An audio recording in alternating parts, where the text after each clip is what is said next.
Rodney, have you ever heard the story of amusement park between? No. I replied. Even from researching parks and coasters for many years, I had never come across the term. Woody bit his lip and nodded. Well, it's quite the story. One could say it's a 500-page story. It's not very well known to the ears of the public, and for damn good reason. Amusement Park Between lies within any amusement park, but within another dimension. It is inaccessible by humans. It only caters to an afterlife for rides that have been permanently put into storage or destroyed. However, these rides are no longer lifeless hunks of lifeless metal, Rodney. They have evolved into biomechanical living monsters, having both the characteristics of man and beast. Woody said these words slowly, with eyes like steel and his long white hair draping over his shoulder like a spider web that was heavy with dew.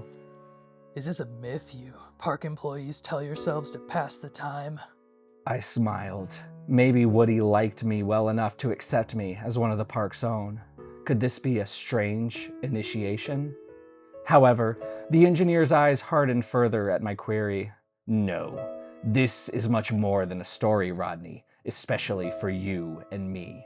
Are you aware that you were orphaned? How can one not be aware of such a thing? Hello and welcome to another meeting of the SBU English Club. I'm Andrew, also known as Blood Girder. Ooh, blood girder. I like that.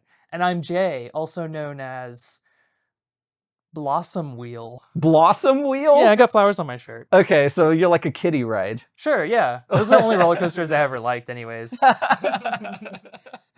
And we are so excited to be welcoming a new member to our club this time. We are reading Twisted by Miranda Leek. A self-published work of art featuring anthropomorphic roller coasters very prominently. I like to call it Joseph Campbell and its consequences for reasons that we will get into in short order. I didn't know it was possible to follow the hero's journey this exactly. Right, I wish we had printed out a worksheet or something of all the beats to follow. You guys could do it along at home. I tried to find something, but nothing quite matched up because they were all for elementary school kids that I could find. But this is a quintessential English Club podcast book, I would say. It very much feels like your Empress Teresa's, your Nova's playlist, but without the unsavory aspect that we get into a lot of. And I suspect that this is why this book never had the same cultural cachet as those, because Norman Boutin famously terrorizing atheist subreddits or whatever Forums. Yeah, iWriterly being weird in her putting out the Cyborg Tinkerer era. Right. Miranda Leek, on the other hand, is like a phantom. Right. She just appeared and dropped this book and then disappeared into the night. This book, it's just so perfect for the show.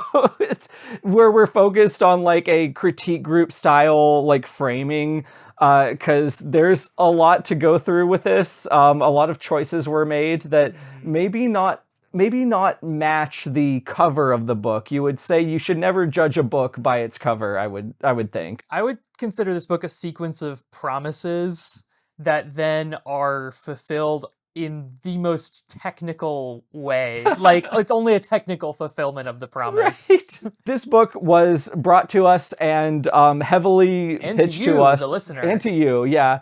By one of the members of the Order of the Orb Fox. Thank you guys so much for supporting. If you guys want to have an undue level of influence on the episodes we do, there will be links in the description of this video. But I'm so glad that this community exists, that they can just bring us these really interesting books to apply this concept to. Yeah, I don't think we would have found this one otherwise. No, I had no idea that this book existed. So it's just really cool, the community that's been able to find these books. There's no virality here. There's no controversy. Thank Christ, by the way. Yeah, finally. Right.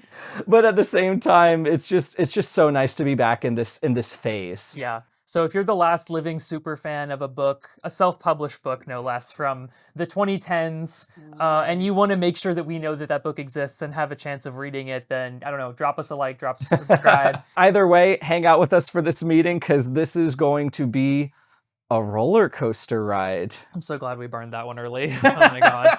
It was hanging over my head like a roller coaster of Damocles. But it's accurate, though. It's accurate. We'll get into it, but like my enjoyment peaked, and then it really freaking dropped, and then it peaked a little bit again, and then it dropped precipitously. Yeah. And then it ended. Yeah. And then I'll get right back in line for the sequel that will come out eventually.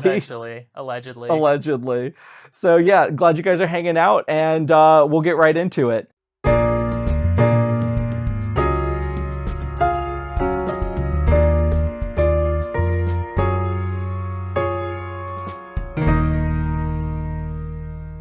Rodney Phillips, you're fired. It turned out that I was never convicted of any transgression. The factory had simply gone bankrupt, making everyone instantly unemployed. Now every ex-employee was hopelessly looking for work, myself included. I sat at my kitchen table drinking a cup of coffee and eating my usual morning breakfast of sausage and eggs, scanning the newspaper for work, now a daily routine that I had been practicing for the past few weeks. Gotta scroll past a picture of a befuddled-looking man. As I took another taste of coffee, letting the hot elixir slither down my throat, my eyes caught sight of an ad I hadn't previously seen. I scrutinized every printed word. Wanted. Mystic Park. Roller coaster engineer. Call phone number. Ask for Woody. He's gonna ask for Woody later in the elevator. Yeah, he is.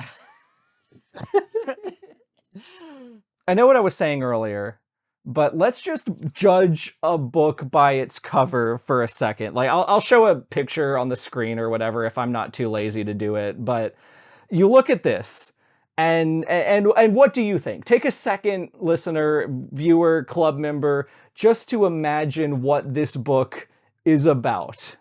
Mm-hmm. So Jay, you see this picture. Yeah. I'm getting like Goosebumps vibes with like a healthy dose of anthro, like maybe a schlock horror kind of monster of the week kind of thing. It's giving a little bit of Sonic, I think, because of the crossover between things you've already mentioned. Like, it feels a little 90s, feels a little edgy, there's loop-de-loops, there's anthros. Yeah, so it has all of the makings of this really interesting, contained story. Yeah. Of like, I don't know, an evil roller coaster. Like I said, like an edgy teenage Goosebumps. Mm-hmm. Something cathartic. Mm-hmm. But no. No. But no. It's like you go to Six Flags only for you to realize that you're actually in like a shitty rinky-dink Renaissance fair. Almost like you've accidentally stumbled into the Ark Encounter. Yes. Down to the way the moral is structured into the narrative and the way the characters talk. This feels most akin, I think, to Know a Man of Destiny. In a lot of ways, especially the maturity of both the text and characters.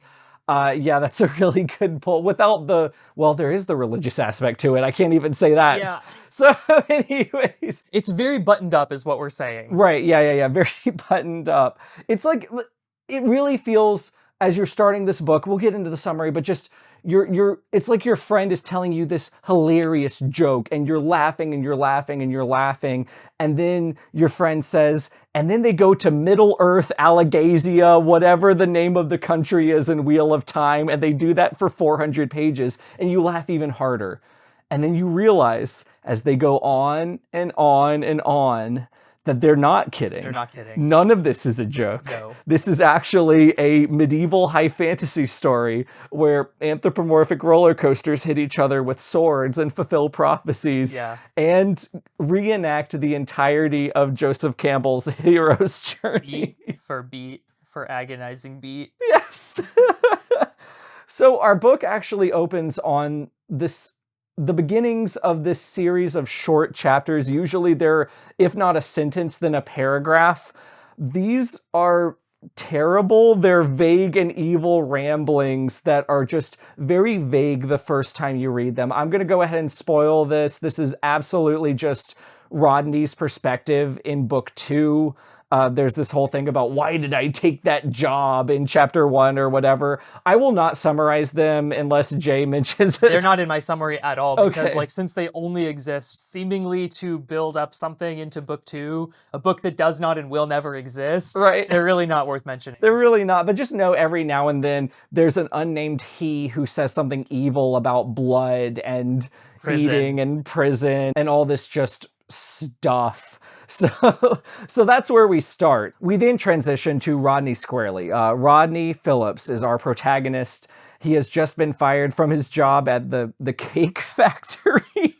If you don't mind, Andrew, I'm going to back us up even further before we please. begin. Like, do roller coasters, like, pull back before they launch forward? Some do. Can I make that an analogy? Some do. Okay, so we started with this paratext of foreshadowing. I'm going to pull us back into even para-er text before we launch into the actual narrative. Because before we have this little outtake chapter, we have a dictionary definition. Oh, of twisted, yes. Yes. So twisted, as you'll notice, is sort of an adjective if I were to classify it as a part of speech. Yeah.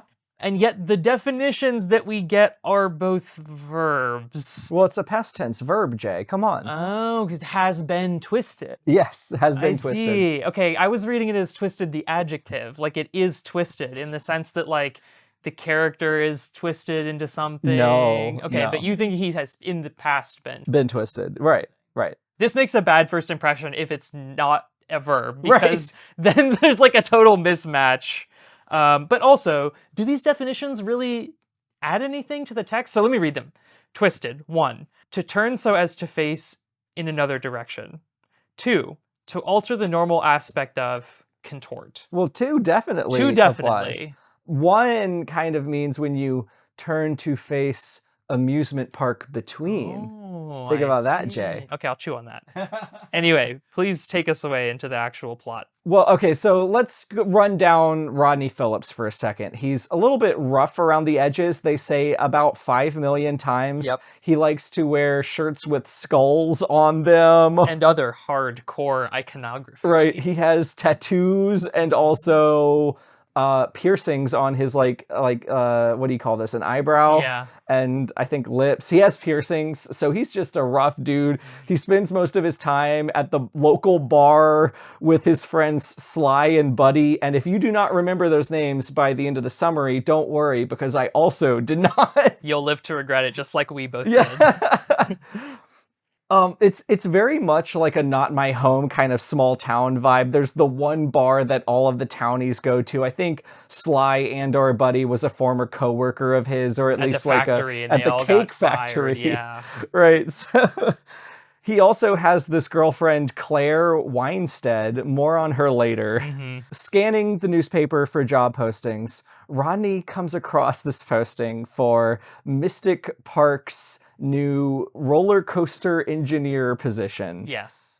So Rodney, we're just like meeting him now, and this is the only time that we're ever going to hear that Rodney experiences this strange, and I quote, attraction to roller coasters. And yet he has never actually like really looked into them. No. He's never done any research on like the history of Right. roller coasters, but he feels attracted to them, definitely, for sure. Right. Well, I mean, I assumed that attracted was like, metaphorical, like he was very interested in them, but Yeah, but he didn't actually do anything about that interest. It was just like an ambient sort of background. yeah, I'm interested in history, but I'm not like a big history buff. Okay, sure. But you know things about certain historical periods. One might say. So anyways, he calls the number and he meets this guy named Woody over the phone, and they go to the Inciting Incident Job Festival. It's so exciting. I love how there's an inciting incident. Maybe there will be a meeting the mentor and he will refuse the call Yeah. at least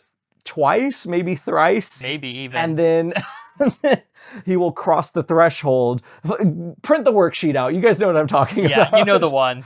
So Mystic Park is just a generic amusement park. And I realize that, a lot of amusement parks are generic, but I did feel like this was a little bit of a missed opportunity. Yeah. Like, this doesn't need to be a theme park, but there's roller coasters and there's tilt-a-whirls. It's an amusement park. You know what I'm talking about. Genuinely the platonic ideal of an amusement park. There's Right. one of each type of thing you would expect for there to be. Right. So Woody is this old, gruff man with this mysterious aura, you might say. Mm-hmm. He has eyes like a cat, but only Rodney seems to notice this. And he's physically fit. Right, Despite he's so fit. he's so fit. He's very handsome. This is actually, like, Rodney calls him handsome at one point in the narration. Yeah, and vice versa. Vice versa, for sure. And, like, he'll go through this tour of the amusement park. The employees stay, like, at a middle distance, just, like, watching him. Yeah. One of them looks alternative with, like, a mohawk or something. Says the guy with the piercings Right. and the skull iconography. Yeah, but I hope you guys are getting the Goosebumps vibe, right? Because this feels like whatever we did the Halloween special on, the magic disappearing carnival where there's all these creepy employees that kind of look like demons, which if you have a mohawk, then you must be some sort of demonic entity. These are archetypes for kids. Things Right. that you would be able to instantly recognize upon a glance. Right. And as he's doing this tour, Rodney feels this pain throughout his body, as if his body is about to undergo a transformation. Anyways, there's some other unnamed, like, applicants there with him, which is kind of awkward, and they're just sitting in a waiting room for the final test. And there's some genuine tension here because, again, I'm in the Goosebumps headspace. One by one, the applicants leave and they never return. Yeah. Ooh, but I guess they just get turned away. Anyways, it comes time for Rodney's turn. And it turns out that the test is just looking at a roller coaster track? And walking along a portion of it. Right. Rodney's just overcome with this pain and desire. You could say he's aching with attraction for these roller coasters. Right. And then Woody explains, apropos of nothing, what will become very important in short order, but just sounds like bullshit in the moment. He explains the amusement park between. A magical world that roller coasters go when they are destroyed or decommissioned. It's like the afterlife or the purgatory for roller coasters. Right. And once a roller coaster is either destroyed or decommissioned, it ends up in the amusement park between, both as it was in the real world, but then also as like a sentient, what the book calls biomechanical avatar of itself. Yeah, it's very much Transformers vibes. A lot of the characters have, like, sea-level Transformers, like the kind that you would get when your mom didn't have money for Optimus Prime or whatever. She'd get you Shadow Track and Angel Dust and Moonblood, shit like that. You guys know what I'm talking about. Anyways, to be fair, like, Rodney also is like, this is fucking ridiculous. This is bullshit. So it's not as ridiculous as it sounds in the moment, or at least we have, like, a narrative lampshade for that. So it's not that bad. It's especially weird because Woody doesn't just share, like, these basic details that this thing exists. No. He's also like, by the way, the amusement park between used to be this utopia, but it's currently in the clutches of an evil roller coaster named Iron Wheel, who has designs of escaping the amusement park between and destroying and conquering and enslaving humanity because he's bitter that he was allowed to, like, rot or something like that back when he was on Earth. Like, so we don't even know that any of this is real, and we're already getting the villain's entire backstory. And this moment is just it's so uncanny. It's very interesting because, like, this was the point. I'm having a lot of fun, like, in the moment reading it, but this was the point I started to, like, really clock the Joseph Campbell thing, because recently we did that thing on Aragon, and I was like, holy shit, Iron Wheel is just Galbatorix. And this guy Woody, he's just Brahm. And it turns out I was really, really freaking right. So, and God, God. It gets even weirder though, because as Rodney is like writhing in pain on the roller coaster tracks, they're also alone in a dark tunnel for this Yes. part of the conversation, by the way, which is very weird. Woody is like, your name, Rodney, is actually Rail Runner, and we are both roller coasters that used to live in the between and occupy prominent positions there. Right. And we need to go and topple Iron Wheel. Right. This is your fated destiny. This is your destiny. Rodney was orphaned. Yes. So it's just yet another thing. Like, it's going to be an immaculate conception, like Moses, Jesus, whatever kind of thing. And it's just so funny. Because he's an anthropomorphic roller coaster. He's more of a zoomorphic roller coaster. Okay, whatever. Zoomorphic roller coaster with slight anthro accoutrements. By the way, Woody's real name is Thunderbark. Yes. So Rodney is Rail Runner and Woody is Thunderbark. He's an old wooden roller coaster, hence the name Woody. Yes, and Rodney is a metal roller coaster, which does matter a couple times in the plot, but might get lost in our summary. Most roller coasters we're going to meet are metal, Yes. just for context. As little as that's going to matter. Right. So Rodney goes and meets up with his friends. Oh, I already forgot their names. Sly and Buddy. Slick and Petey. Slick and Petey. Skinny Pete. You neglect to mention, Jay, he's refusing the call to adventure here. Oh, that's right. Yeah, after he's done writhing on the ground, he's like, I am not interested in Not into this. this shit. And you're crazy. Right. And he leaves. So he goes to the bar and he just drinks a lot, but like suddenly he's really immune to the effects of alcohol. Yeah, and the waitress is like, we're cutting you off. And he's like, no, I'll have give me another." the whole bottle. Which, like, I've been there, but still, like, I'm not a roller coaster. So the waitress tries to cut him off, whatever. And then he finds all of a sudden that he has a lust for like actual animal blood. Yeah. So he's looking at his friends who, as he's been drinking, have been like making fun of him for considering taking a job as a roller coaster engineer as opposed to like a factory engineer like he was Right. previously or whatever. They're like, oh, isn't that a little beneath you? And like the extent to which they continually bully him does start to feel kind of excessive. So like I was almost on his side, but then he Almost. was like, I want their blood. Yeah. So then he kind of goes crazy. He goes sicko mode. Yeah, and He grabs his little glass and it shatters into a million pieces and like lacerates Sly or Buddy or whoever the fuck. right, I think both of them, because they show up later both with like bandaged hands. But the sight of their blood like makes him transform Yeah. into a roller coaster. You can say he gets a little quirky at night. You could say that. He goes into the bathroom and his skin gets all red and his clothes start to tear as he gets larger and larger and his fingers transform into wheels. And he turns into a giant red metal roller coaster and he fucking destroys the bar. He just rampages. He doesn't kill any named characters, but he kills and eats like some people, Yeah, right? Or definitely. at least eviscerates them. Yeah. And he just charges off into the woods. Some cops show up and try to shoot him when he's at the bar. And like he eats animals. He eats a cat, He which eats a was very cat, upsetting. Which has given the most attention during this first transformation. right, but none of the people or the cops or whatever that he killed and ate. No, those are totally fine because they're not named characters. That's right. Something cool that does happen though is as soon as he transforms, we shift into like this more distant third person POV where we had previously had a lot of access to like Rodney's inner world. Yeah, it's been first person hitherto, I think. Question mark? It's either first or very, very It's close always third. it is so variegated when they use first or third person, but there is a market shift here, you're right. But here he suddenly like starts to feel further away, which is kind of what we were describing, like what we wanted in Crown Tide with Exactly. Grimm. Yeah, because when Grimm gets his memory erased, it would have been cooler if we lost his perspective or if it at least became more creepy in some kind of way so we would feel like the stakes had been raised.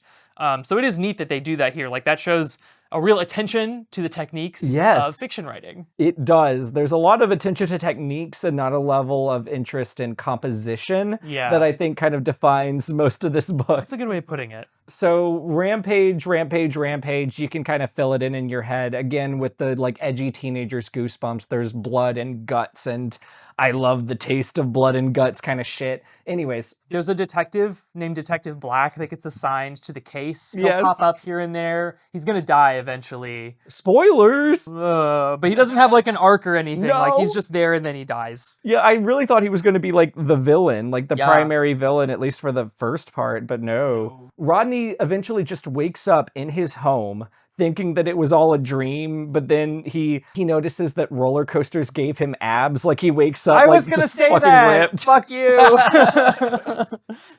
He just wakes up ripped, and then he turns on the news, and it's like, a giant metal roller coaster has killed and eaten 1 billion fucking people. And this was the first place where I was truly ejected from the narrative. Because, Andrew, can you hold up the cover again? If you saw that without the roller coaster track in the background, I want you to imagine you just saw that running through the streets of whatever town you live in at night. Would you think, oh, that's a roller coaster? Because I fucking wouldn't. It looks like a metal lizard. It does look the like a metal seats, lizard. especially in the dark, wouldn't even be that distinct. They Yeah. would probably read more as like a fucking dinosaur scales or something. Like, yeah, like if he had a ridged back. every single time he goes on a rampage, people are like, it's a roller coaster. I'm like, how do they know it's a roller coaster? The wheels don't even look like wheels. They look like gecko fingers. It always happens at night, so maybe the platonic ideal of the roller coaster appears. I don't know. Anyways, yeah, that's a good point. So we go to Claire Weinstead's house, and yeah, she's Rodney's girlfriend. That may be the beginning and the end of her character. Unfortunately. She's nice. She's blonde. Pretty. She has a great body. That is remarked upon multiple times by multiple characters. Yes. And yeah, make of that what you will. She writes this off as a promotion gimmick for Mystic Park. Right. Which is like, how I don't know. The fact that she's like so ride or die gung ho or something will disservice the narrative incredibly heavily in short order.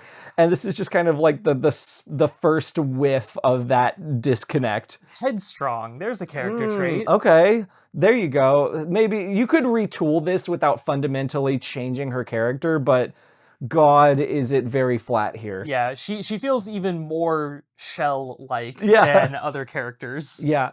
Rodney then goes back to Thunderbark's office to get some more exposition about his condition, and it is just lycanthropy. Like, this is just a werewolf story. You guys have probably picked up on this by now. So, and this is acknowledged in the text. And I had not been ejected by this point. I was like, okay, so this is a werewolf story, but instead of a wolf, it's a roller coaster that it's tracks. A fun twist. Yeah. Twist. Tracks? What? Anyways, there's actually not a lot of puns. Apropos of nothing, there's not a lot of roller coaster puns here, blessedly. But Stays pretty on the rails. But this is where you felt ejected? No. Or no, you still had not been. For 140 pages, I loved this book. I would come back to this book. I guess this is gauche of me to say, but sometimes books for the show feel like a chore. I wanted to pick this book up the second I put it down for all of part 1, which is the first 140 pages. Like, I was so into this. Even now, again, I had to like really put away my suspension of disbelief, especially when Claire comes in, but it's a werewolf story. There's roller coasters. It's going to be a carny Goosebumps book, whatever, you know? I was feeling a little bit challenged when, in addition to the usual lycanthropy rules that you would expect, he is also, let's see, here's my list. Oh, I also have a list. Okay, so strong and agile, we would expect. Can shapeshift during the day if in danger or if on roller coaster tracks for some reason. It's funny, but I kind of like that one. Yeah. But then it gets kind of weird. So roller coasters can control fire and lightning. Or lightning. Or lightning. They can predict the future. They can intuit others' intentions and detect danger, but they can't necessarily detect if someone is about to die.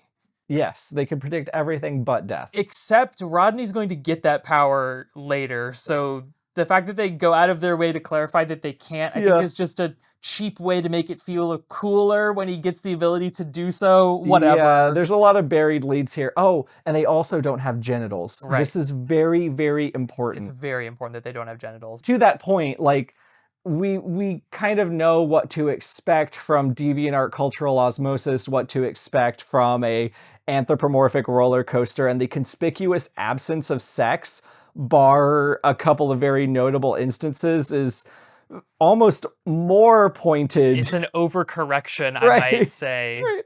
So yeah, they don't have genitals. There was something else. They can't love. Well, specifically, Rodney Railrunner has to give up his love for Claire because a woman cannot love a roller coaster. Now, this is just told to us by Thunderbark as an immutable rule. Yes. And everybody will just accept this fact. There's no reason given as far as I know, Andrew. Is there a reason given for this? Other than the physical incompatibility and the fact that they're from other dimensions. So very much like just generic Romeo and Juliet stakes. It's not allowed.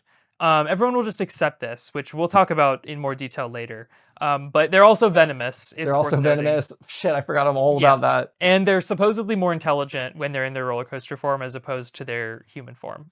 Allegedly. Yeah. Well, in response to all of this exposition, Rodney refuses the call of adventure again. Indeed. And goes on a date with Claire because that's the big sticking point. The venomous, the killing people every nightfall, all okay to him, but he cannot give up this woman. No. They go on a date to an amusement park that I think is not Mystic Park. I believe it's just a traveling fair. It's some itinerant carnival that that Claire just heard about. Some gang of vagabonds. Right. So they go to that, and this is just another place where Claire's character really fell short, is Rodney's acting so weird and mean. He's just like, I don't want to go. I gotta work tonight. And she's like, oh, it's fun. We'll save the best for last and go on the roller coaster. And he feels all this pain, and he wants to transform, and Claire's just ride or die for him in a way that just feels completely appropriate. I would love it if she just questioned him a little bit. She's just like, oh, Rodney, you're so stressed from your new job. Here, let me comfort you by being a woman. Like, it's just terrible. The way in which the dialogue in this scene before they go on the date is written makes it even weirder. Like, even in summary, it sounds really weird. But hearing the dialogue, I think, will really drive this home. So when Rodney is asking her what kinds of rides are going to be at the carnival, here's a little snippet of that. So how many people do you think will be there? I asked. Oh, lots. It's opening night. What all is there? I quizzed, gulping at her answer. Well, there are games, booths, rides. Do you know what kinds of rides there are? I politely insisted. You know, carousel, Ferris wheel, tilt-a-whirl, roller coaster. Did you say roller coaster? Yes. Is there something wrong? Well, I have to be at work tonight. I think the lines might be too long, etc. Etc. Yeah, that's kind of an entire scene's worth. It's so flat. Mm-hmm. It's really strange. There's so much here that just is not even touched upon. The humanity has just been stripped away from them. It's like they're only saying the things that they need to say to advance us to the next beat on the hero's journey cycle. Right. So he goes through the motions. They go through like a house of mirrors, and I don't know. Oh, he does like the throwing thing where you throw a ball at some glasses, or maybe a duck shoot 'em up game. I can't remember what it is, but he has like an Empress Teresa Howell style like targeting reticule that shows up this once and never again. He's kind of like the Empress Teresa reticule. So he's really good at throwing shit or shooting shit or whatever. Anyways, it becomes too much. And he transforms again. Dun, dun, dun. So he goes berserk in the park. There's more carnage. Because the girlfriend in our lycanthropy story is there. She corners him at one point, or tries to corner him, calls out to him from the crowd. Holds out her hand for his snoot to come up to, like it's a horse movie. His snoot. She tries to talk to him and be like, yes, this isn't you. But of course he doesn't listen. The SWAT team shows up and shoots him a bunch, but he's a metal animal, so it doesn't really do anything. And then finally we meet our other coasteries people. So obviously we know Thunderbark. He transforms into his true form. And Mary Legs is a carousel horse. Right, and she's one of those strange teenagers who was staring from the middle distance right before Rodney had his job. Right, one of the park employees. And the guy with the mohawk is this little man-child named Static, who is a bumper car? He's a bumper car. He's a bumper car with like this little like stingray little cord that can shock people. He's got like a whip tail. Right. Like a stingray or like a scorpion. Anyways, the little diminutive rides save Claire and talk to her for a bit, delivering the exact same exposition we got about the amusement park between. And Claire's like, okay, can you save Rodney or whatever? Like, she doesn't give a shit. This is one of those moments we can really see the gears of like the narrative turning, because it's clear that Miranda, the author, wants us to know that Claire now has all the same information that Rodney has. But instead of just like telling us that, she shows us Claire getting all of the information again with no consideration for the fact that that's then a problem for the reader. Right. But you can see the logic of it. Yeah. Yeah, it all makes a certain kind of sense. A certain kind of rudimentary horse sense. Right, exactly. Roller coaster sense, you could say. Yeah, I would say merry-go-round horse sense. That's fair. There's a little like coaster fight scene. They manage to incapacitate Rail Runner. But Thunderbark is astonished by Rodney's power. His power is just so great. Detective Black is there. He's just one of the named characters. It doesn't matter. Don't worry about it. So with Rodney transformed back, Woody gives him freaking more exposition. Yeah. And sends him away just again. Just more roller coaster shit. I'm sorry, I keep pausing you, but we have to pause on this moment because, okay, so eventually Rodney's incapacitated. He wakes up the next morning in a motel, in bed, naked, with Woody et al. Standing over him, and then they make a big deal of the fact that Woody like gives him like pants to put on, and there's like weird awkwardness that's drawn attention to about Rodney's nakedness. Yes. Especially around Woody. Which... keep that in mind. Rodney and Claire eventually meet back up, and this time Claire is just like, no, you're a roller coaster. We can't be together. We can't be together because you're a giant monster and I'm a woman. The star-crossed lovers, classic storyline. Listen, we've all seen Wallace and Gromit: Curse of the Were-Rabbit. We know how it goes. There are some more beats of carnage. Well, she stabs him in the chest. Okay, yeah, but he like can heal himself or whatever. So there's just a little bit of like drama. Rodney happens upon Claire being attacked for the first of a million times. She's at a mall. Yeah. And then he happens across her getting mugged at the mall by thugs. Like, I don't even know. Like in Not My Home. Yeah, like in Not My Home. If only Springerville had a giant roller coaster to save them. Oh, what's with all these roving teens who are of gang age, as our friend Mr. Shapiro would say? Right, so this transformation that Rail Runner does here is the first time that he preserves a little bit of his sentience. Right. There's a moment where, he can kind of talk to Claire, and then Claire turns on a dime and is now weirdly attracted to him despite all of the horrible pain and suffering he had caused hitherto. Right. She had been like breaking up with him before, but now they're just back together. Right. They're just, it's all right. She then gets on his roller coaster body and they have this pseudo-romantic ride through the woods, which would have worked a lot better if Rodney weren't a mass murderer at this point, I think. He's already killed a lot of people. But that's okay because they love each other. Somewhere in here, Thunderbark is like, hey, so you and me, Rail Runner, we need to go and heist the local history museum.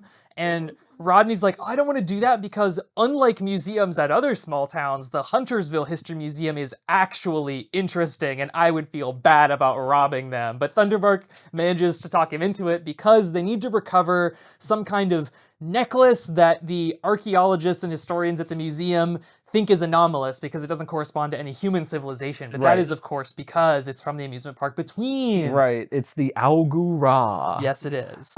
Which is, I'm glad you called that specific beat out of it like being a particularly interesting museum, because this is such anti-small town local history museum propaganda. I've been to a lot of them, and I've never been to a rinky-dink small town museum that was not at least somewhat interesting. Yeah. Like they're all of them are really cool. Why would you disparage this really valuable cultural service here? Why would you puppet this out group Right. and then take them down rhetorically when who are you even attacking here? Who are you mad at? Big museum curator. Museum. But Jay, this cool heist can't happen yet because Rodney has to be captured by the FBI, SWAT team, CIA, EPA, DEA, whatever the fuck alphabet agency. They shoot him. LGBTQIA plus. They shoot him with a bunch of Elephant tranquilizer. which is so part of being a coaster means you're immune to poisons, which is why Ronnie was able to drink so much beer, but elephant tranquilizer is totally fine. I don't know. I guess it was just so much. So much elephant tranq, and he's made of metal, so But it pierces the. Yeah, don't worry about it. don't worry about it. They incapacitate him. They take him to a prison, and Detective Black mocks him and says, "We're gonna cut you up for science and send you away, but first tell me who you are." And he, tells them that he's a rail runner and talks about the amusement park between, because this is the third time we need that exposition. He eventually manages to do some kind of trickery to steal somebody's key card. Something like he can manipulate metal or something. He drags. He has to figure out how to use his metal bending, and so he's practicing while the guards aren't there, and then he uses it to I guess flick the card towards him. I don't exactly remember. It doesn't really matter. But he gets the key card. He gets out, and on the way out, he kills a lot of people. But in his internal narration, he makes an appeal almost to the reader, where he's like, "I tried to kill as few people as possible." Right. But, I mean, Detective Black does die in this altercation, I think. So this named character that had, beats where he was, trying to plan the takedown of this roller coaster, it is, I don't know, page 70-something, and it's not happening. No. Detective Black is gone for good. But he does get replaced later with a single other named detective. Vic. Yes. Yeah, he's the head of the FBI or something. He's been in scenes here and there doing the planning or whatever. But yeah, now he's the main bad guy, and Detective Black's viscera are being mopped up by the janitors as we speak, because this is the kind of heroism and fun times that we need. Hey, you said you wanted it to be edgy. I did. Well, I would have been okay with it. Anyway, the reason I'm not okay with it, we've not gotten to yet. The FBI intimidates Claire and tries to interrogate her in this really lame scene. There's something about, so Rail Runner's coaster form has the same tattoos and piercings proportionally sized to a giant roller coaster. So just know that it just looks like the roller coaster version of Rodney. Right. Which is how they triangulate his identity or whatever. Rodney also drives a red car around. Right. So now it's time for the heist. Yeah. And the heist is honestly not that interesting. They just kind of do it. I think the most weird thing about the heist is the moment when Rodney and Woody are both trying to go through a door that is, sized for humans. Right. And they get stuck in the door with Woody on top of Rodney. Yeah. And Rodney is like, haha, I sure am glad that roller coasters don't have genitals, or this would be really awkward. Right, yeah, that evasive kind of, I'm not looking at it language that just thereby emphasizes the Why would you horniness? choose to create this physical arrangement? You wrote the book. You didn't have to do this at all. But you chose to have this comedic moment and then call attention to the sexual sort of tenor of the comedic moment. Right. And then it's even weirder because Woody just doesn't even really engage with this. He's just and then they move on. They move on. There's something about laser, a classic James Bond heist. Mary Legs and Static are their men on the outside. I don't know. taken down the electrical grid or whatever the fuck. They get the stupid fucking amulet. It's Rail Runner's ancestral amulet because he is the promised heir to the throne of the amusement park between. And Iron Wheel, again, the dictator currently on the throne, is a usurper who killed the previous red roller coaster, who's basically like an avatar. Yes. Like, they come around every once in a while and they rule the land with peace and justice or whatever the fuck. There can only be one at a time. Yeah. They have some kind of connection to each other. You know, they inherit each other's powers or whatever. Right. But it's not hereditary. Right. It's not like a lineage, like in the genealogical sense. Right. The spirits, who are mentioned once by name with a capital S and never again, choose at random a random female coaster of pure heart and mind and then make her pregnant. And this is the only example of sexual reproduction in roller coasterdom. Every other roller coaster is born when a real life roller coaster is, again, decommissioned or destroyed or whatever. Exactly. We'll get more into the mechanics of that later. And the same goes for the other rides as well. Yeah. So all amusement park rides, bar none. So with the Agura in hand, they're ready to depart for the amusement park between. Yes. But first, Rail Runner insists on going to say goodbye to Claire. So they do. Which he does. Yeah, that's it. Then the next chapter in which they actually go into the amusement park between is called Final Rush, which is the name of a level in Sonic Adventure 2. No shit. Thought that was kind of neat. They dive into a glowing hot tub in Mystic Park to enter the between. So it is an actual jacuzzi. Like, it's not jacuzzi size. I think it is a literal jacuzzi. What fucking amusement park has a hot tub? I don't know. And I don't know why that. Is it just because it's like a circle and so it seems like portal-like? Yeah. I guess so. So yeah, they shove their giant roller coaster bodies through this tiny hot tub and enter the amusement park between. It's not the amusement park between. They enter amusement park between, abbreviated to between. Between. I don't like that, but whatever. This is where the book lost me. It is right here, right now, that the book lost me. Because we enter this sort of like, well, you said Middle-earthy. I was imagining more Mesoamerican, but it really doesn't matter. It does not matter. Because we'll go to a sequence of locations that'll each have its own completely cut off from the rest of the world aesthetic. But for this moment, they're like overlooking this beautiful jungle. But what I think is worth noting here about the narration is that it's not that the book describes it in such a way that it is beautiful. Yeah. It front loads that it is incredibly beautiful. Yes. And that no one could possibly like imagine such a thing. I mean, unless you were some kind of like genius. Unless you were a great artist or a great painter or whatever. Right. And then what does it go on to describe? Well, just like a jungle. Trees. With like some random amusement park rides like sticking up in the distance, which again, not beating the Sonic allegations. That sounds very much like what a Sonic level would look like from a distance.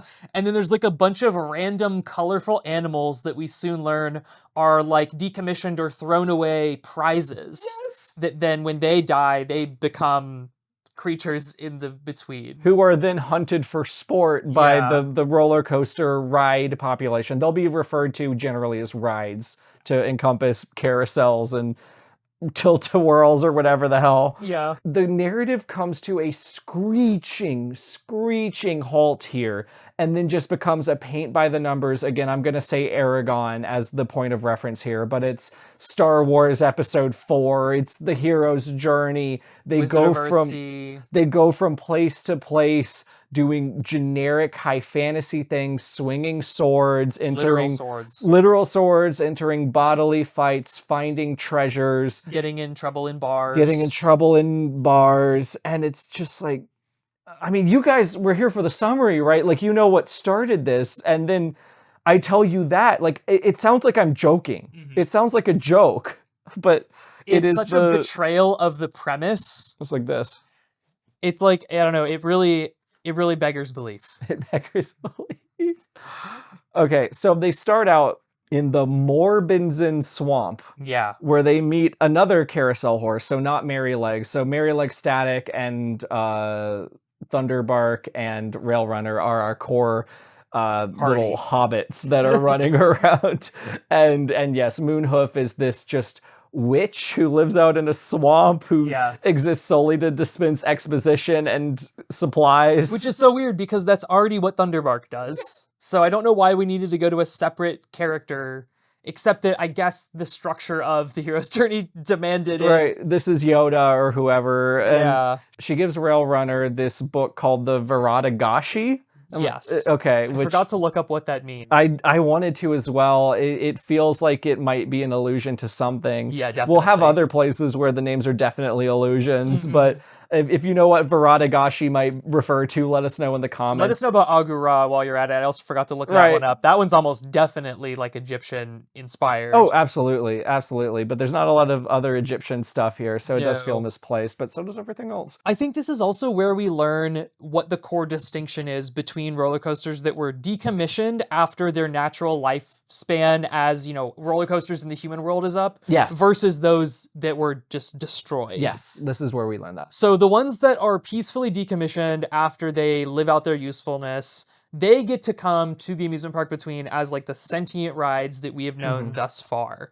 But the ones who are allowed to rot or destroyed, before their time is up, they manifest in this world as what are called Fallens. Fallens. With a capital F and an S at the end. Yes. S is not capital. And they are likened in the text to Lucifer's angels in Milton's Paradise Lost. They are ontologically evil. Yes. They exist only to do harm. They are creatures of embodied bitterness and resentment, and they follow Iron Wheel thoughtlessly like little drones. Iron Wheel is also one of them, for what it's worth. Yeah, he's just the most sentient of the bunch, which proves, without a shadow of the doubt, that the god of man is also the god of roller coaster. Yeah, I guess so. So very interesting ecumenically here as well. Yeah, so we get that stupid exposition. The Viradagashi is like a handbook for mortals.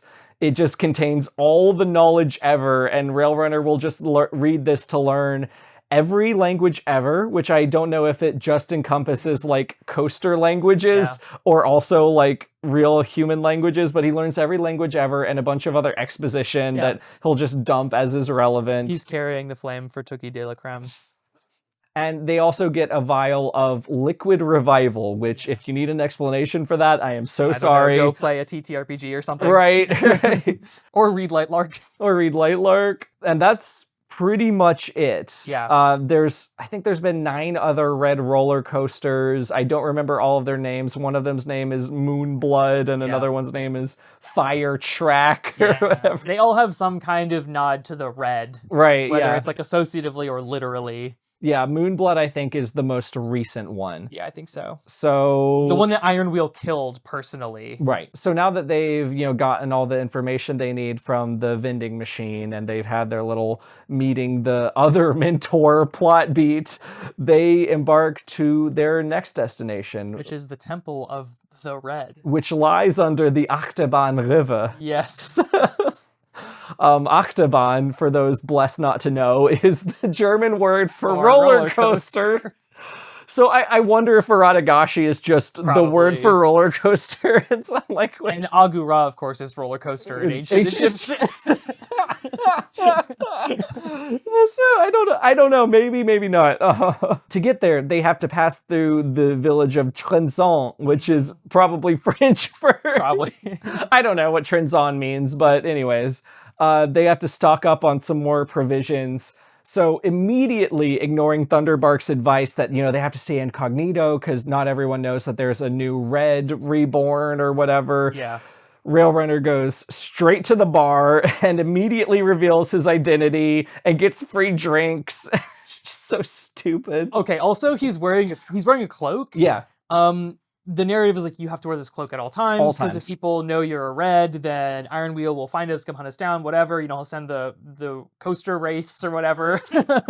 But then there are illustrations in this book, and the illustrations reveal that like parts of his snoot. of him are visible. His arms. His arms, his snoot. So like you'd be able to see that he's red anyway. Yeah, So, why don't they just like paint him or something since he's metal? Right. I don't know. even know what they were thinking. I had to draw attention to that. It was so weird. Even if this cloak covers every inch of his exposed metal, it would not matter because he will be revealed as a red and venerated as a god in every fucking interaction that we summarize, every town, every place. So just know that this happens every time. Yeah.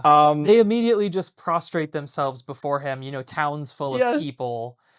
Oh my god. Also, speaking of these towns, I feel like we gotta draw attention to this here. You're probably wondering, you know, they come into a town in this world that is populated entirely by rides. Yes. So in what way do the societies, like, you know, the infrastructure, the food, the culture, how do they accommodate just roller coaster physiology, let alone also horse physiology, go-kart physiology, weird spider creature physiology, because there's some of those running around. I think that was supposed to be a tilt-a-whirl, right? Like, I think so, it just used the baskets as like legs. I've always associated them as like octopi. I don't know if that was like in Roller Coaster Tycoon 3 or something, but like, yeah, the thing that spins around and has different cars that go up and down. Right, so how is the society going to accommodate all these things? Well, it just isn't. It just isn't. It's just a medieval town that they are in. Yep, it is just a fucking village. Yeah.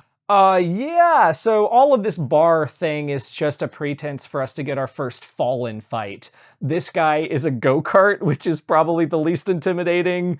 You gotta start with the Goomba, right? I guess so, yeah. You're right, you know, there's an escalation here because we can't meet the real secondary big baddie, the Durza or the Darth Vader or whatever. The Harley Quinn. The Harley Quinn until we, you know, have to go through the Goombas. So, yeah, Railrunner just fucking murders him, and then the mayor comes out, and he's like, I'm the mayor, thank you so much for saving this town. You can have all the free shit you want. And, that's that. That's it. That's that village. It just, this is the moment where, for me, the fact that the Fallens are ontologically evil just became so bothersome, because this go-kart just attacks, and then Rodney kills him with incredible ease, and everyone just celebrates. Yes. And it occurs to one, or it may occur to one, that there's actually no way of verifying that that guy was a Fallen whatsoever. Who was bullying someone or trying to rob someone? I guess that's true, because we only ever see the regular coasters. Their faction doesn't have a name, by the way, which I don't know if you caught on to that. I thought they were the Reds. No, but like the non-Fallen rides, like their faction, the ones that are just morally upright at all times. The normals. The inhabitants of Erie Gishem, before people started living in tents in the town square or whatever, like they don't have a name. They're just like good. But the Fallens are othered by their capitalized title. But anyway, other than that guy being mean, I mean, he could have just been drunk or something. Sure. There's no way of verifying that he was actually a Fallen. Like, we just assume that he was, and then because he was killed by a Red, it now seems to justify that he was a Fallen. Makes sense to me. It would be really easy to have a witch hunt about Fallens, is all I'm saying. You could accuse someone of being a Fallen, there'd be no way for them to prove that they are or aren't, and then you kill them, and it's like, great. You could perhaps immolate every single one in one fell swoop, and no one would question the morality of that. That's right. If you wanted to, I don't know, like, commit a regime change.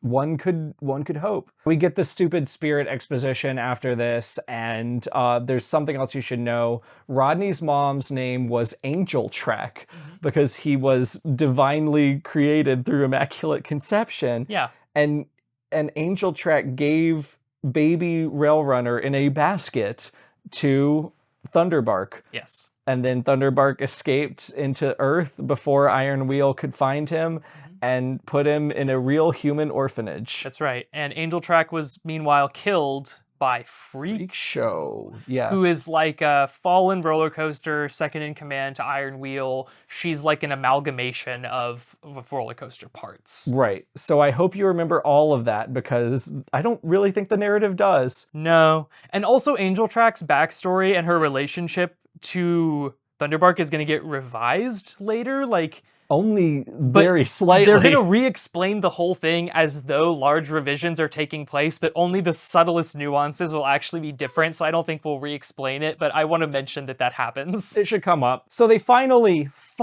swim to the temple. There's some stuff about whether or not they can even swim, but they're super powerful beings. They just do.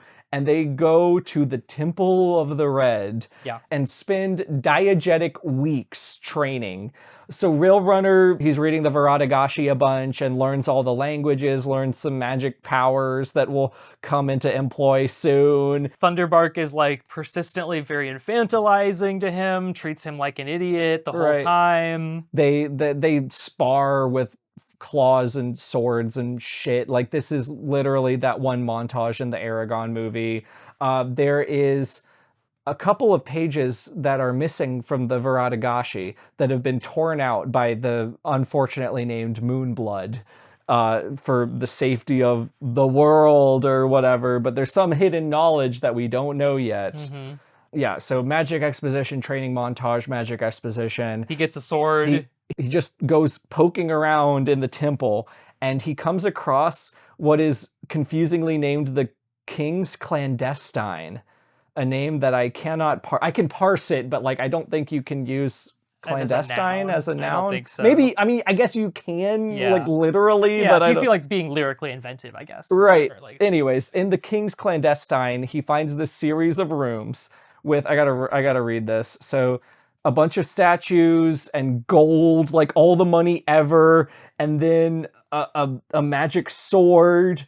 It's a soul weapon. We'll get to that in a second. But in the same chamber, there's also, what are there? Guns? Yeah. Guns. Yeah, there are guns. Knives, bows, and grenades. Yeah. So they don't take any of that. He just takes the fucking sword. Which, it has a blade that's shaped like a, quote, ocean wave.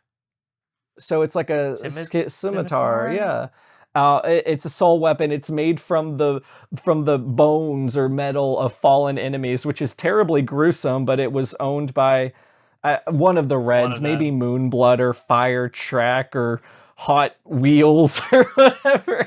One of the previous Reds. It's a cool, awesome sword that he has, which is one of those beats in Arthurian legend or whatever. It's around this point that the training has been going on for a really long time, and Rail Runner decides he's missing Claire really bad. So reading in the Viradagashi, he finds a passage about a portal back to Earth. Mm-hmm. So he decides to sneak off and visit her while Thunderbark is like briefly bedridden because he got injured in their training. It's a whole thing, but it doesn't really matter. No. That really only happens so that he will have an opportunity to sneak off and see Claire.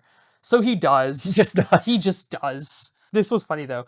He does leave them a note that he writes in pencil, but he struggles to write because of course he has big wheel gecko hands, which like, okay, so there's pencils in this world. Like people are manufacturing pencils, but they're not suited to the anatomy of any of the creatures that actually live here because as far as we know, we never see anything that has, human digits. So I don't know why there would be pencils or guns for that matter. That's a great point. How do you pull a trigger with a giant wheel finger? I don't know. Okay, so he goes to see Claire. They kiss. He dumps all the exposition about his Immaculate Conception that we just freaking got. Yeah. Oh, he describes their love as a, quote, sin. Ooh. So that's interesting. Forbidden love. Uh-huh. I love that trope. Claire in the text compares him to Jesus Christ. Yes. In case you missed the references with the basket and the Immaculate Conception, yes. And him being, the chosen one, he's sent to free his people. He's a messianic figure. Yeah. The FBI attacks, but then Railrunner just runs away and then goes back. And he goes back. Just goes all the way back through the swamp, to the park, through the swamp, through the river, back to the portal, or back to the palace. Over the river and through the woods. So then the next day, of course, there's a little bit of fallout with like Thunderbark. There's like some squabbling, but then they work it out and they decide it's finally time to head northward. I don't remember what the actual impetus for deciding to do this now was. I guess Thunderbark was like, you are ready. Yeah. He was done with his training. He had the sword, the knowledge, 1 billion million G's, which is the currency of this world, which I thought was kind of funny. Yeah. So they have everything they need to just go to this place called Zegria.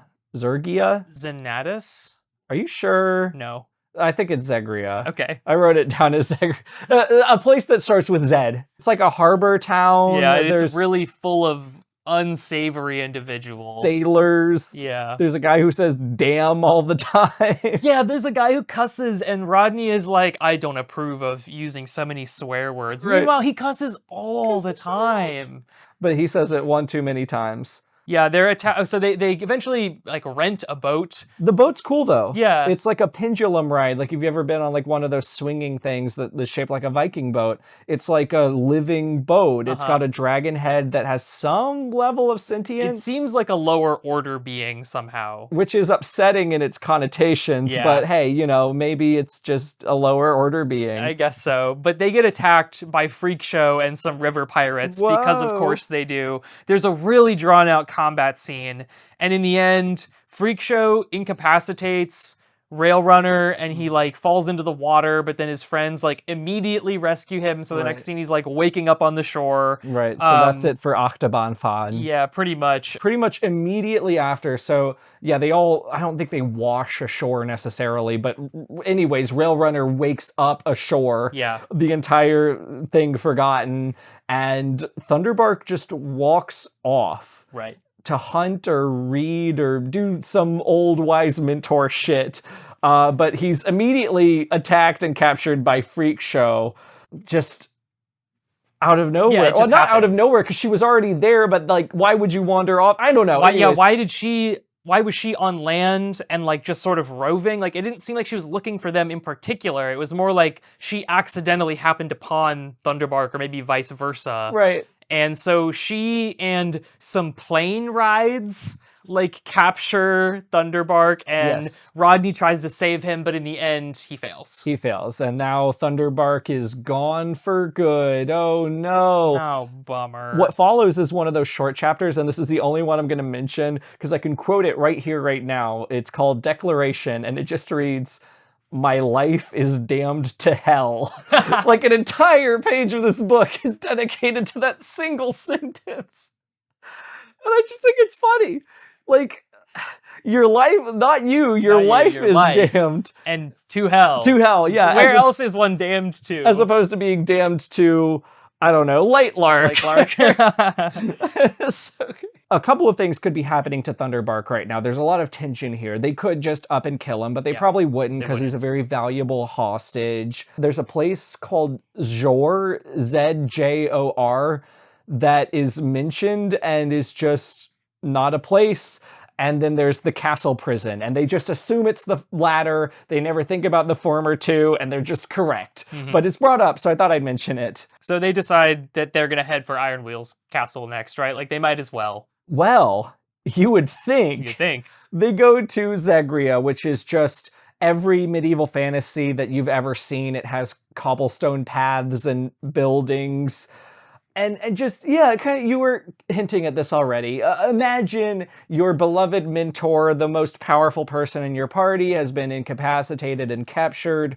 Time is of the essence. Every second you spend is a second that he could die, and all of your journey would be for nothing, and you know exactly where he could be. What they do is maybe not what you would have done, dear club member.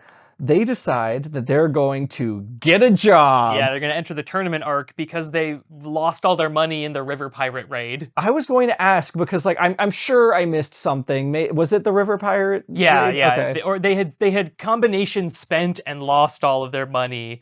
All of their infinite money that they had just gotten in the temple. Right, so all of that was for nothing. So yes, they need to get a job.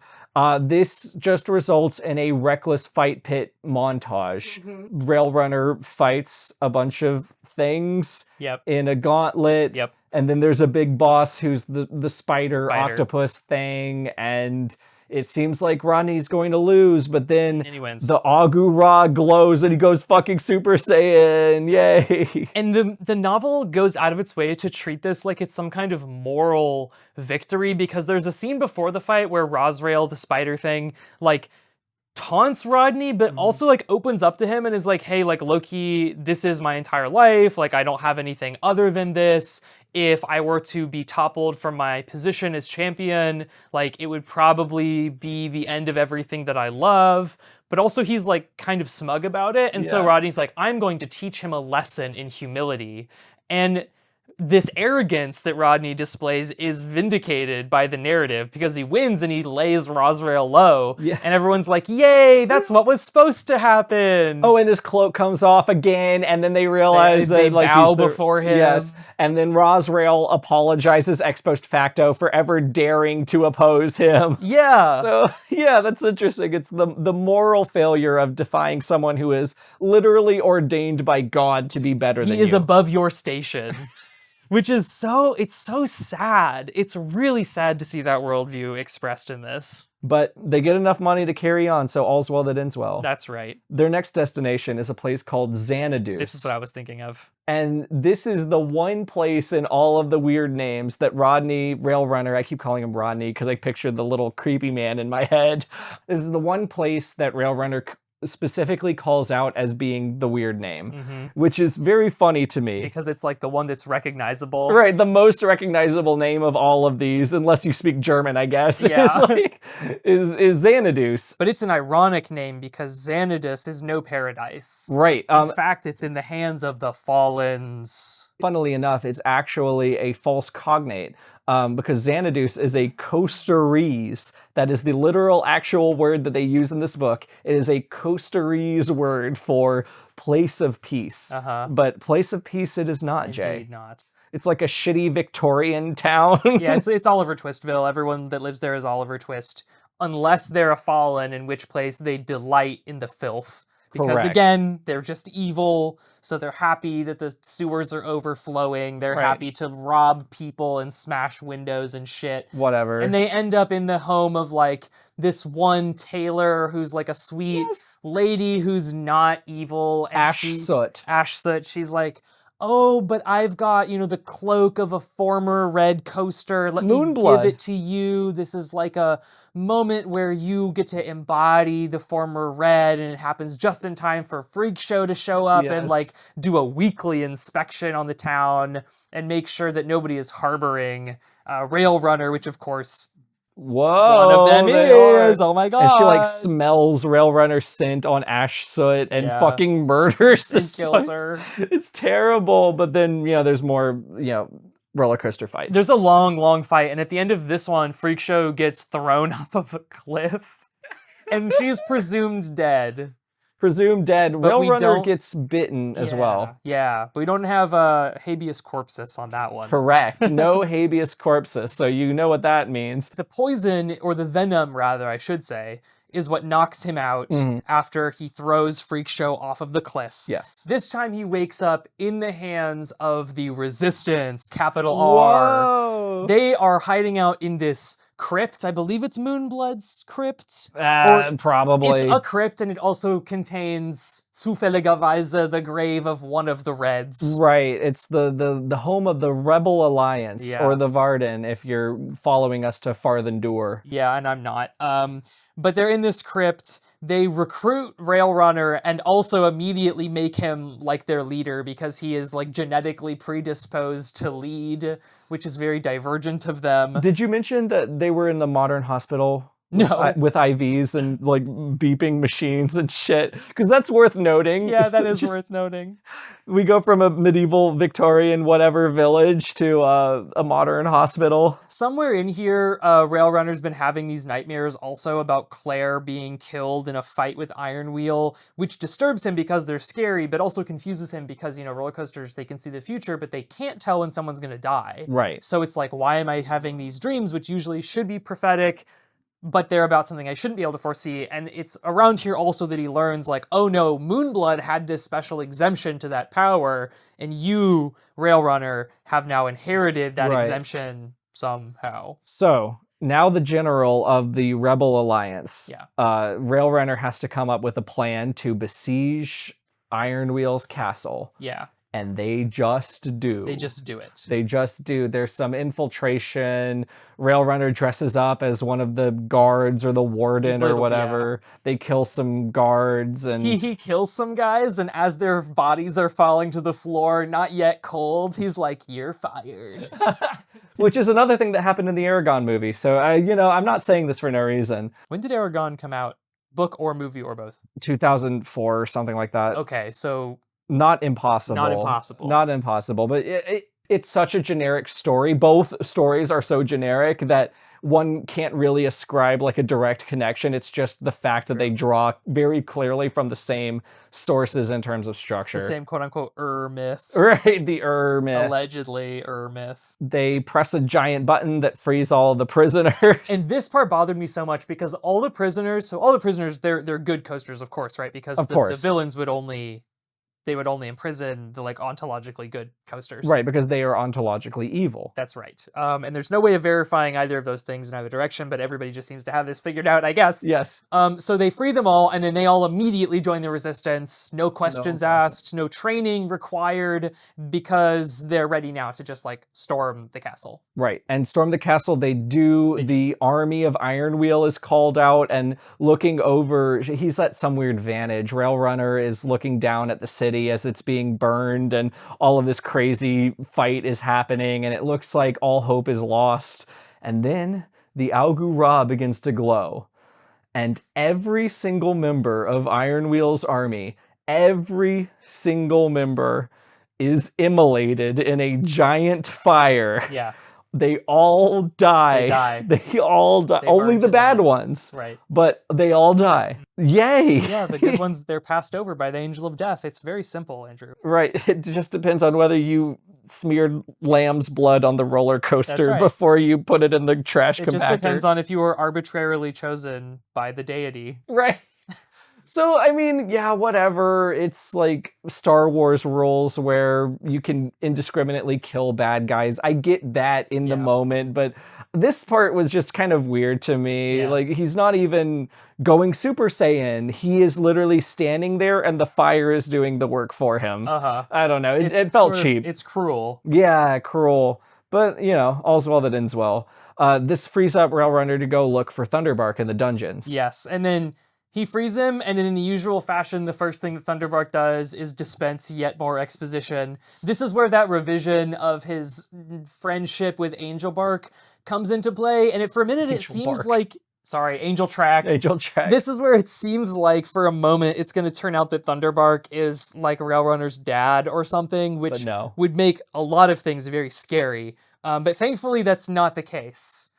He is a daddy in archetype only. In Catholicism only. That's right. Because he is Railrunner's godfather. That's right. He's like a Joseph. Right. In case you haven't really been closely following along, I just want to state plainly that this changes nothing. Right. This changes absolutely zero He's things. already been a godfather, but now he is also, I guess, legally a godfather. Legally. They did the sacrament and everything. Whatever. It happened at his christening before he was brought to the fucking orphanage. So then they go fight Iron Wheel in the throne room. Yeah, they have a big, giant confrontation. God, what is this part called? You meet the big bad and something happens and then you have to regroup. I don't know what that beat is called, but it's that beat. Yeah. They fight, blah, blah, blah. It's the fake-out final boss. It's in every media. Right.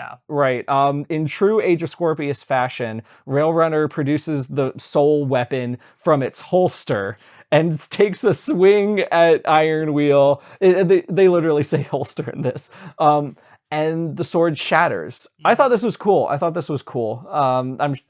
This is very, very much a rehashed beat of like the final weapon not being what we thought it was against the big bad, but it is like paper mache just falls apart. It's weird because it reveals like an understanding of like narrative tropes and like the structure of narrative tropes, but like without any understanding of why an author might choose to deploy them, because like we never really knew what the deal with this sword was to begin with. Like, the title Soul Weapon was itself seemingly meant to be sufficient explanation. Right. So now the fact that it has broken doesn't mean anything either. It's just like, oh, we're supposed to recognize, based on our own familiarity with how these stories tend to go, that means something. Right. And yes, yeah, it kind of does. Iron Wheel runs away. Yeah, Iron Wheel runs away because inside of the sword were the missing pages of the Varadagashi. Yeah. This gives Iron Wheel some knowledge. The final 10 pages had locations of portals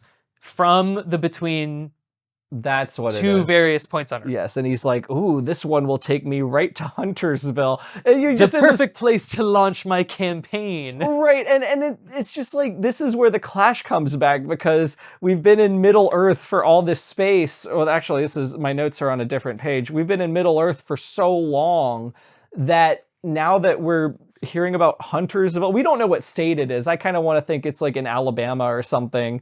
And now I'm going to go to the United States and launch my attack to bring roller coasters into power. It's like, it's fucking crazy. Yeah, he also, I think, wants to, like, capture Claire first or something like that, just to taunt Rodney. Yeah, just to maybe? be evil. Yeah. Just to be evil. So Railrunner makes chase. They go all the way back to Earth, and he just runs into Claire at the gas station or something. She's being harassed by creeps, and he proceeds to fly into what is described as a gorilla-like rage. He had a gorilla mind. He goes gorilla mind mode and just eviscerates the creeps. This is just so weird, because later he says, I think he says it to Thunderbark, because he reveals his form here, right? To fend off the bad guys. Yeah. And Thunderbark gets mad at him about this later, and he's like, well, she was going to be R-worded. Mm-hmm. I think, for me, what shocks me is, like, the invocation of that word. Yeah, it is just on the page there. Yeah. This book has been such a cartoon. Right. And then to introduce real-life terrible crimes. Yeah. I got nothing for that. Shocking, to say the Shocking. least. But anyway, the group, like, I don't know, they reconvene, they briefly end up staying at Sly's cabin, and then Buddy shows up and reveals that he has been, like, a secret police officer and tries to kill/subdue Railrunner et al., but then ends up joining their team. And then they relocate to a factory. The cake factory. The same factory from which Rodney was originally fired. Right. The humans are just sent away, though. Yeah. Except for Claire, for Except some for reason. Claire. Sly and Rodney just go somewhere else. Uh-huh. Another thing to note is that the money changes denominations when it transforms through the portal. Forgot about that. Yeah, because now 50,000 Gs is roughly equivalent to $50,000. Like, a G is pretty much just a dollar. So that's funny. So inexplicably, they're just waiting for something to happen at the cake factory. All of our little friends and Claire. And Freak Show indeed does besiege the factory or whatever. There's this little montage where they turn off the lights and turn on some machines to distract her. Yeah. And then they finally do kill her, and there's habeas corpus, so she's never coming back for sure. This leads into, like, a big fight that's been brewing for the whole book, and I'm glad that there was actually an on-page confrontation about this, because Thunderbark and Railrunner finally hash out whether or not, and why not, he and Claire can or can't be together. Yes, and it really is just a stalemate. Yeah, it is, which is so weird, because at the end of the day, there is no reason other than convention that he couldn't be with her. Well, convention is a lot, Jay. I guess so, but, like, Railrunner is supposed to be, like, the king of the world. So what is stopping him from just having this human woman lover if he so desires, and she desires? Why does Thunderbark get to, like, invoke tradition and, I don't know, like, hem in their agency with this old rule that is there arbitrarily to begin with? I don't know. It's not like Railrunner is responsible for, like, having an heir. No, he's asexual. Yeah, he's asexual in every sense. Something else to note about sexual reproduction. I just want you to know that this is in here. At one interlude, one of these calm before the storm moments, of which there are about 5, Rodney goes off to hunt alone, and he eats a doe, and then remarks that he's thankful that it's not pregnant. I just wanted you to know that that's in there. I don't have anything to say about it. I just want you to know that he eats a deer, and he's like, wow, good thing she didn't. It said something really weird. It was like, I was thankful it had no secret life within it or something like that. It was bad. What's the difference at that point? I don't know, Jay. I don't know. I don't want to go into the animal rights thing. It's just weird phrasing. Anyways. Very weird. This book loves to be flowery for absolutely no reason. I guess it thinks that it's more literary or it's more legitimate as a book if it inserts symbolism and metaphor. Right, something like that. At some point here, before Freak Show dies, there's some POV shift to the bartender of the bar that Rodney and all of his friends hung out in, and two scary hooded figures appear and then demand information about Rodney and then kills the bartender. It's just to establish that Iron Wheel has closed in on the scent or whatever. Yeah. And he chose this bar in Huntington, Alabama, maybe. Something like that. I mean, no one would expect it, right? Right. So Railrunner realizes that he's got his work cut out for him, and he arranges a meeting with the FBI Captain Vic or whatever. Basically just saying, you know, there's a greater threat out there and we need to join forces together. And Vic agrees to this, but then correct me if I'm wrong, Jay or club member, but I don't think the FBI does anything. No, they don't really play a role as far as I remember. They're like supposed to be watching out for Iron Wheel, but we know, and I think also Railrunner knows at this point, that Iron Wheel is on Earth looking for them. So like, what can you tell them? I have no idea. So yeah, there's something about like hacking phones to make it a walkie-talkie. It's so weird. Apparently like Thunderbark can just do this. Yeah, I don't know why you would need to, but they do. They do. There's a scene, really long scene, where Railrunner and Claire share like a romantic roller coaster ride where she's just riding in one of his seats, and they go to, I think they go to Mystic Park and they ride around the rails. Yes, just over and over and over. And they talk in the most bland way imaginable about literally nothing. Yeah, that's Calm Before the Storm 3 of 5, I think. Right. Another one of these moments, they're at yet another gas station. Claire gets attacked again, leading to another like little spat between Thunderbark and Railrunner, the exact same beats that Jay has just touched upon. And then later on, Thunderbark apologizes to Rodney, Railrunner, and mentions that he's come across this new piece of information. Yeah, it's a book of, quote, dark magic. Dark magic. That used to be used for evil, but is now used mostly for good, and so they tried to get the name changed to light magic, but it just never caught on. It wasn't as cool. Right. So we don't learn here exactly what this magic is. Right. And we only kind of have it hinted at what it is later. Yeah. But there's dark magic now. Ultimately, it turns out that Iron Wheel is in this freaking nowhere building. Yeah. This place called the Mayfield building. I don't remember its significance. He's just on a random floor of it, and Railrunner has to climb up the elevator shaft like he did for the siege, and they have a big roller coaster fight. Very meandering fight, and Iron Wheel wins and kills Railrunner, and it's a tragedy the whole time. The end. No, I'm just kidding. The fight escalates. It goes outside somehow. Thunderbark shows up to play support, takes a blow meant for Railrunner. Somehow Iron Wheel gets a hold of Claire, and this is where, oh no, the all is lost moment. That's right. Iron Wheel is just holding up Claire, and then I think he runs off, and then Railrunner has to go find him again. But anyways, he's got Claire in his clutches, and he's like, oh, you sure have a pretty girlfriend. I love her supple body. Anyways, drops her, and she fucking dies. She gets Gwen Stacy'd. I think in the text it says, hold on, all of her tibias and fibulas shatter. Those specific bones shatter on impact. This is literally just what's in the text. If only she had had two mentors that had caused microfractures in her tibias and fibulas for 17 years. Then when this happened, her tibias and fibulas would have been super strong. Right? Now, huddled over her crumpled corpse, Iron Wheel runs away, and Railrunner is just so sad, but then he remembers his secret technique that we've not heard about now and has no precedence in the story. What is this technique called, Jay? I don't know what it's called, but he turns her into a roller coaster. With the coaster's kiss. The coaster's kiss. I don't know why I didn't write that down. That's really good. He turns her into a roller coaster. Yeah. Yeah, so that's great. That's cool. That brings her back to life for what Right, it's right, worth. right, yeah, She's she's not just alive. like a roller coaster in the Family Guy death pose, as funny as that would be. Then he's like, not now, babe. I know you just came back to life, but I have to go kill my arch rival that I don't even really know personally or have any connection to.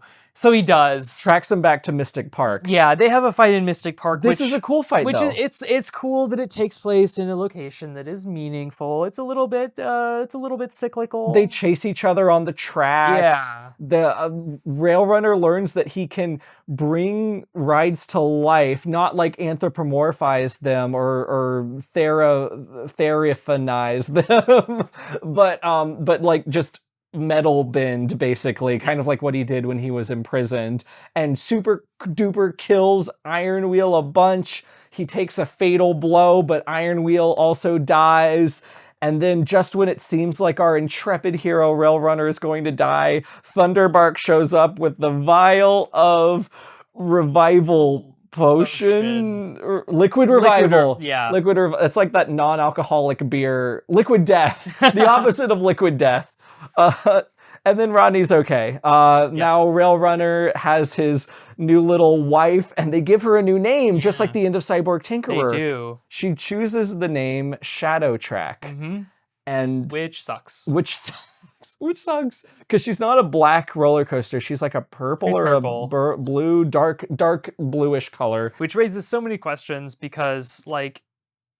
There's no roller coaster in the real world that is an analog to her. So when they go into the beyond, will there be a like a physical roller coaster that is like her domain, or is she just like a total anomaly in this world? I think it creates like a real life roller coaster somewhere in the world, like somewhere in Carowinds or Six Flags. There's a new purple roller coaster just to keep everything in equilibrium. That would have been a much better ending if they go and like they skip ahead 6 months. Okay. Mystic Park is opening a brand new roller coaster. Oh. Shadow Track. Shadow Track. And it's got two parallel roller coasters, a red one and a purple one. That's not what happens. That's not what happens. They just go back to the between, and that's the end of the story. Yeah, because now Rail Runner is the undisputed king of everything. Everything will be perfect forever and ever. Yeah. Amen. Surely nothing has foreshadowed anything to the contrary. So I think that about encapsulates it. Ultimately, it's this weird isekai roller coaster themed pseudo schlock horror, but also high fantasy extravaganza. In a way, it's impressive that it manages to cycle through so many subgenres while clinging to the hero's journey. Yeah. I mean, it really shows the power of aesthetic trappings, is that you're able to do that without losing the whole. Because like, for what it's worth, I'm just some guy on the internet. I'm not saying this with any kind of authority, but I've always been like a pretty gung-ho person about plotting. I say this as a reader because like I've been shafted by George R.R. Martin, like how he doesn't necessarily plot out as a hero's journey these books that he's been writing. And now it's starting to balloon, and you watch like 2 or 3 Preston Jacobs videos and it all just falls apart in your hands. You're like, oh my God, there's never been a plan. This has all just been not meandering, but it's all just been moving from one place to another with only a vague outline. And I'm like, okay, there has to be some balance there. So I was like really plot pilled for a while, and this is case in point for the opposite thing. Right. This is so shackled. It's way too formulaic. Right. It's paint by numbers, and it's the premise being so zany and bonkers makes it all the worse. Like if this were just an Aragon high fantasy Wheel of Time Shannara cycle, Golden Compass, even Golden Compass had more of that to it. I guess so. It's just like, I just don't know why this happened. And it's going to be very, very hard. I'm going to try. It's going to be very, very hard for me not to be prescriptivist about just get rid of this Middle Earth shit. Yeah. I'm going to try very hard not to, because I don't think Miranda needs to hear that, or maybe there's something to her intention with this project that we're gonna have to try to preserve somehow. But I'm gonna really struggle with this. Right, because like the two visions, and it does seem to me to be two separate visions, are really, really in tension with each other. Like Yes. the Middle Earth thing feels so separate from like the werewolf thing. So incredibly because you can't transform into a human No. in Coasterland. Maybe you can, but they never do. And the Coasterland is also like a Narnia-like afterlife / otherworld. So it has Yes. like a spiritual connection to ours, which doesn't. Oh my god. Okay, we'll get into it. We'll get into it. Let's talk about the good things first, though. Claire then stood, her clothes falling to the concrete as she reached back and peeled the skin from her posterior. What? Giving way to 2 rows of black seats, the main characteristic of a roller coaster that made it stand out amongst other vehicles. Claire's body grew larger, her hands becoming matching wheels and her skin flaking away to reveal violet metal. Her smooth human face became even smoother and streamlined as her tailbone became a line of cars. I swallowed back the uncomfortable feeling of seeing her in discomposure, the same way that a husband felt as he stood next to his wife as she went through childbirth. Jesus! I don't remember that line. How do you know that also if you haven't actually experienced it? I would not, I mean, you know, I know it's gruesome, but I feel very upset to liken childbirth to discomposure. Yeah. Or like a mangled body that this is, I don't know. And also in childbirth, the birth giver doesn't transmute into the child. Yeah, shout out to birth givers, because this is terrible. The final details began to occur, her body calming with the receding rain. Claire then fell back to the pavement in a heap. The transition from human to machine was complete. I had done it. I had done it. I- Oh, congratulations! You said some fucking words. No. He gave her the coaster's kiss. Oh, sorry. You kissed your girlfriend's corpse. And he deserves credit for that. And he deserves credit for that. For kissing her beautiful, supple, smooth skin. Oh, God. Well, Jay, I sure felt the ups and downs and the loop-de-loops and the plot twists and turns. That's been a really exhilarating ride to go on. So why don't you put us back on... Well, you already said back on track. Shit! Why don't you put us back in the powered driver's rail, seat. in the driver... There's no driver's seat in a roller coaster. Okay. Tell us a good thing. Tell us a good thing. Jesus fucking Christ. Well, I don't know who Jay is. I'm Blossom Wheel. But there's a lot of drawings in this book that I do feel like actually add to the narrative. Yes. They aid comprehension at the very least. Mhm. I think that the roller coasters looking like lizards is very cool and very unexpected. And without the illustrations making that really clear, I don't think I would be able to get that from the description alone. No. So I'm really glad that those details are there. Yeah, I would have been envisioning like a fucked up Transformer or something, having this guy on the cover. AIDS comprehension is probably where I would leave it because a lot of the things being described could not be thought of otherwise. But they're very nice drawings. Like, I think the quality of it is very good. It's very anthro heavy, but you know, that's not a dig. Like, mascots are anthro heavy, but people don't write those off. She has a pretty unique style too. I've never seen art or anthro art that looks like hers quite. Yeah, not quite. I don't know. They seem to have been done with like pencil or maybe digitally to resemble pencil. I think that's an interesting choice. Yeah.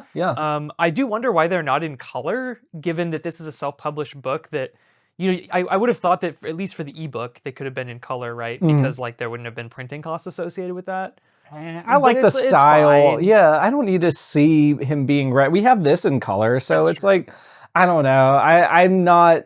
I'd rather have the stylistic consistency than, you know, a bunch of color, and God knows what that would be to print. Even, you know, obviously ebooks, you can do whatever you want. I feel like we could quibble about like which moments she chooses to depict. Like I wouldn't have for example, chosen Rodney sitting at the breakfast table, like stewing over his job search.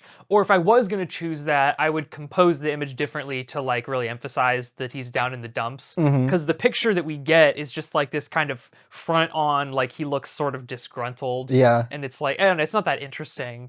But many of the coaster ones are better. Yeah, especially it was the ship that I liked. It's not a very striking image or anything like that, but like you said, it aids comprehension. Yeah. I didn't fully grasp that when you said, oh, this is a living pendulum swing, that this was a boat. And then I'm like, oh yeah, I've seen that at the local itinerant carnival or Carowinds or Six Flags or somewhere. So I'm sure that this is a well-documented factor of the taking up the mantle trope, but I did like when Railrunner got Moonblood's cloak and it had a conspicuous hole that had been sewn up where Moonblood had been struck fatally. True. This may have been the only time in the entire fantasy arc where I cared about the stakes. I was like, oh, this is a physical representation of the danger that Railrunner faces. This is Adina. This is Adina. Yeah, I saw a brutally blunt branch, a brutally blunt blade in this case, that could be breaching his breast at any moment. And for that brief moment, it worked. Again, I'm sure that this is just some trope, but at the same time, like, I have to call it out. Like, that's the problem with this book in a way as well. Like, a lot of these story things are working, or at least, have some underlying logic to them. It's interestingly, I'll frame this as a positive. It is kind of impressive the way that it clings so rigidly to the hero's journey. Like, I almost wouldn't have thought that was possible for a human to do.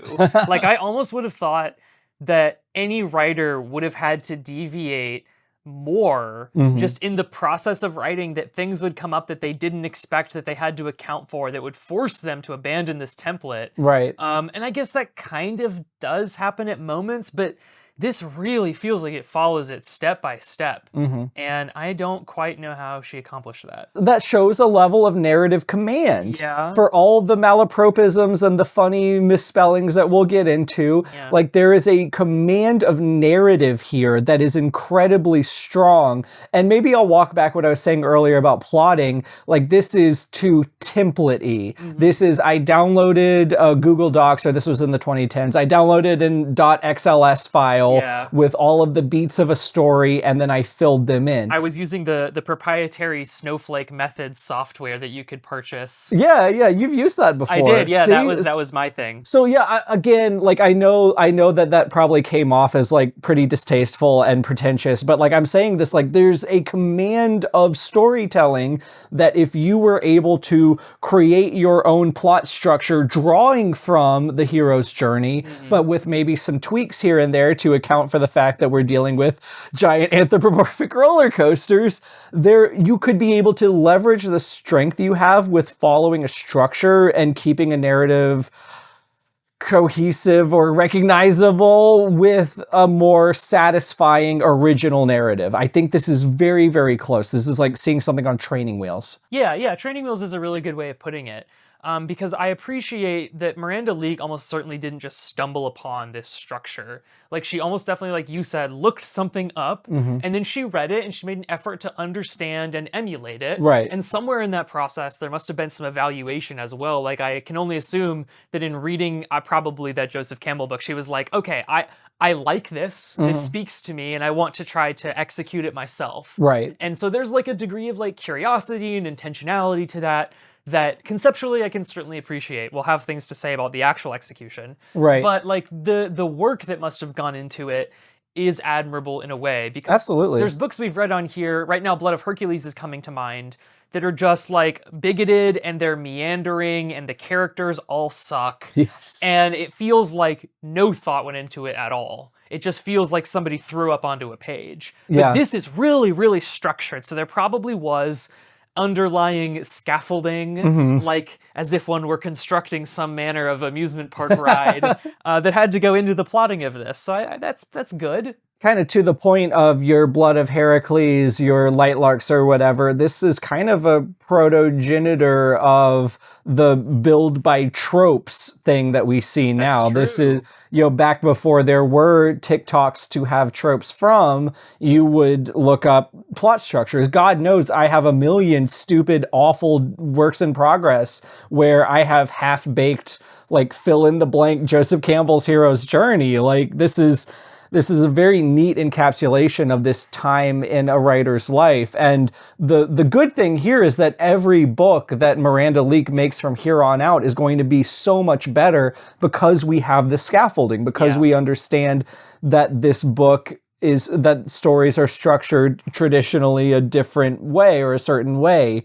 And I think that's awesome. It sucks that it has to be rendered into a book that you can buy, but we shouldn't have access to this. But to have this preserved in amber, like anyone could write a Twisted. I've written a Twisted. Like it can happen, and the good thing is it can always get better from here. Yeah, in a way, Twisted is Miranda Leek's personal Thunderbark, right? Like, she was training alongside this novel. Yeah. And hypothetically, if there were to be another one, it probably would be better. I mean, it might be worse in some ways because in breaking free of the structure, she might panic a little bit. Like, that was something that happened to me in my fiction prose past. But pre-MFA. Yeah, it would be inventive in some ways that this book isn't. So it would be a nice compliment to it, if nothing else, I have to imagine. I also think we can't exit this section without talking about the creativity of the premise. Like, there is just an inherent inventiveness and like a sense of humor to like, what if werewolves were roller coasters? That I would feel like very mean-spirited just by not appreciating. Like, because it's exactly in the mission of SBU to see something like that like probably 10 years ago on BookTube would have been laughed at and say like, okay, but like somebody really wanted to write this, right? Like, and they thought it was cool. And I agree that the concept is cool. Yeah. And it could be taken in any number of directions. Like, it is very much in the way that the hero's journey is a blank template, the roller coaster werewolves is also a blank template, because you could tap into any number of like things that werewolf stories that werewolf stories often tap into. It could be body horror. You could tap more into the romance elements. It could be just like a cornball supernatural fantasy thing. Yeah. And right now it's kind of trying to be all of them, which is sort of the problem. Yes. But with a little bit of tweaking and a little bit of massaging, it could really like pick a track and stay on it. Yeah, it would just be so great if some form of identity or some direction was chosen here. Because I want to give some more specific examples to, like, I think that the craft or the storytelling or whatever the hell you want to call it is pretty darn solid here. There's a couple of things. They're very small, but kind of like what Jay was saying with Age of Scorpius, small things make very good books over long periods of time. So I don't mean this to be backhanded, like this is good. This is really good. Yeah. That sounds very Confucian. Okay, well, I don't know. I don't know what you were quoting, but you did say it. So I did talk about when Rodney first transforms, he eats a cat and it's very upsetting. Later on, when he gains his sentience in his roller coaster form, he runs into Claire's cat and pointedly does not eat it. And that is a very tight, very good chiasmus to illustrate Rodney's rail runner's development into self-control. Like, I wouldn't advocate for that to be there because, again, it's very upsetting. I don't like that. It's very Rintung and Dorner. But Andrew, you're always talking about this like saving the cat thing. Isn't this exactly what you wanted? Well, yeah, they should have saved the first cat then. Oh, okay. All cats should be saved. All what cats about the should be cats from saved. Cats 2019? Are they saved in the mind of God? Well, actually, Skimbleshanks, at least, surely. I don't care what the Pope says. If you can't be baptized, then I don't know what to tell you. There's another thing when we're establishing the setting of the Springersville. It's Huntersville, but the little town. Oh, you're going to talk about the deer thing, aren't you? Yeah, the deer thing. Yeah. Well, it's kind of a bad thing because the deer doesn't like mean anything. He doesn't have any animal connections. But anyways, he mentions, oh, this town was founded by hunters, so there's a lot of wildlife and nature around. And then we see wildlife and nature and deer. There's a deer that jumps in front of his car. It's supposed to be kind of a creepy scene, but it's, it's in keeping with the aesthetic identity of this setting.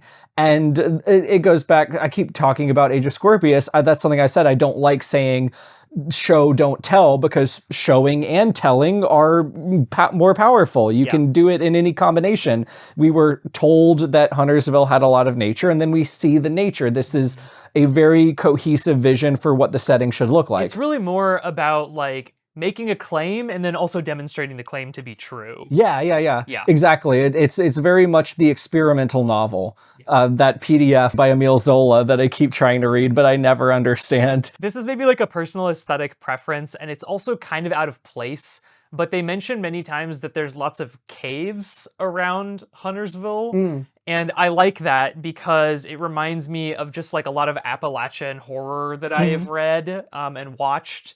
And I think that the caves could be used to play a larger role. They kind of hide out in them from time to time from the cops. And they also mention that Rodney and Claire use them as like a date spot. Yes. And I think that actually seeing a scene in there, I guess I'm kind of getting into suggestions, could have been powerful, but I like that there are caves. There's something about the suggestion of like this underworld beneath Huntersville that I find sort of appealing. No, absolutely. And it's just yet another one of those seeds. Like there are very powerful, I don't know what they are, tropes, little plot nuggets, the cave thing that you could draw on at your leisure to any capacity and really elevate this without changing too much. Switch out the Sly's cabin for a cave or whatever. That actually would have made a bit more sense if they had hidden out in the cave network beneath Huntersville. But then you wouldn't be able to get you could have gotten the buddy cop comedy. Yeah, but do we need that anyways? Like, I don't think no, it matters. We don't. Back to other things that I think were done super, super well. There is foreshadowing as early as the fucking beginning of the novel where Rodney sees roller coasters, like unliving roller coasters, before he knows who he is. And he uses very bestial language to describe them. Like this... It's foreshadowing. I don't have like a fancy way of saying it, but like it shows that that's a writing point, you know? It's a writing point. Yeah, it's like an intentional decision. Yeah, made to elevate the plot. And it's one of the few places that imagery and like descriptive language is used in a way that actually matters. Like in one of the dramatic readings as a counterpoint that you did, it talks about Thunderbark's hair being like a spider web that's weighed down by dew.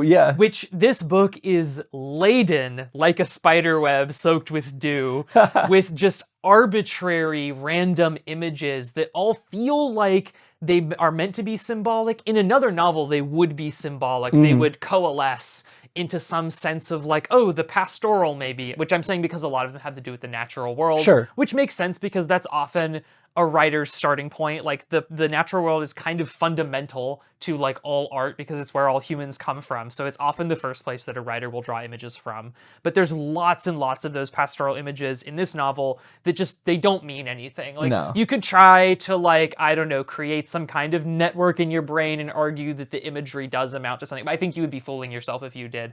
It's a lot of just like, oh, I, Miranda Leek, as a writer, have a sense that in order to like make the pacing of this dialogue scene sound right, we need a little bit of a pause. So I'll stop and describe something. And it's just a random fucking thing. And it's usually described in a way that's kind of alienating and inaccurate. And like a non sequitur. Yes. Yeah. Yeah, that's a good way to put it. But to emphasize that this was supposed to be a positive point, I like that in that case, the imagery is being used for a very real reason. Right. Another thing that I thought was well implemented is a very specific metaphor, and I wonder if this was like intentional. There are two mentions of the cliche "don't judge a book by its cover" in quick succession, and maybe unintentionally that states the theme so incredibly well that I genuinely wonder, like, to some degree, were you, Miranda, aware of just how much of a left turn that you took at this crossroads? Don't judge a book by its cover, as in this book that seems to be a werewolf book is actually a different genre primarily. Yes. Okay. And maybe that's the author speaking to us saying, oh, you thought this, well, stories can contain multitudes or whatever. Interestingly, it works on multiple levels because like a lot of readers might have been turned off by the literal cover of the book to begin with.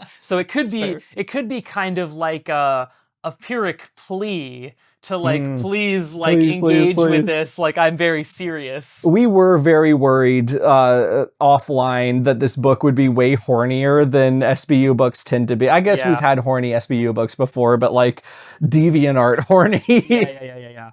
And there is a horniness like simmering beneath the narrative that you mostly notice when the book makes these intentional deflections, but it never actually becomes like outright sexual. No.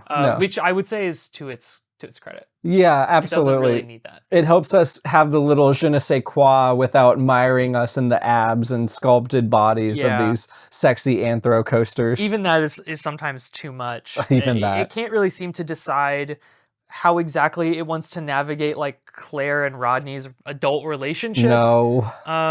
But you can see it trying. Yeah. You can see it trying. You can see it trying. I like this metaphor as well. Hold on, I gotta read this. The fallen had a stench that could curdle milk and perhaps kill the cow that it came from. I thought that was funny. That's funny. Yeah, it's that's all I have to say. I don't think that's a cliche. I've never heard that employed before. No, it sounds very rural though. Yeah, it's extremely rural, which is another reason I'm hoping this is like somewhere in Alabama. Are there any Huntersvilles? Is there one? There's one in North Carolina. There's a North Carolina one. I think is that one rural? Yeah, it was in 2014. Okay, well, okay, so maybe this is taking place in Huntersville, North Carolina, rather than Alabama. Which isn't too far from Carowinds, so it's conceivable. Oh shoot, yeah, Carowinds is in Charlotte, Huntersville is like over there.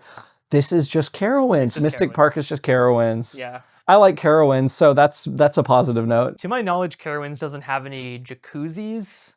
Maybe not that they let you into anyways. That's right. Yeah, why would they? I'm not a coaster. I think we should restate that the POV shift on Rodney's transformation is just so incredibly effective. We have begged Alex Astor for something like this in Crown Tide. We've already said it, but like I just need to restate it. Like it's so powerful that first time.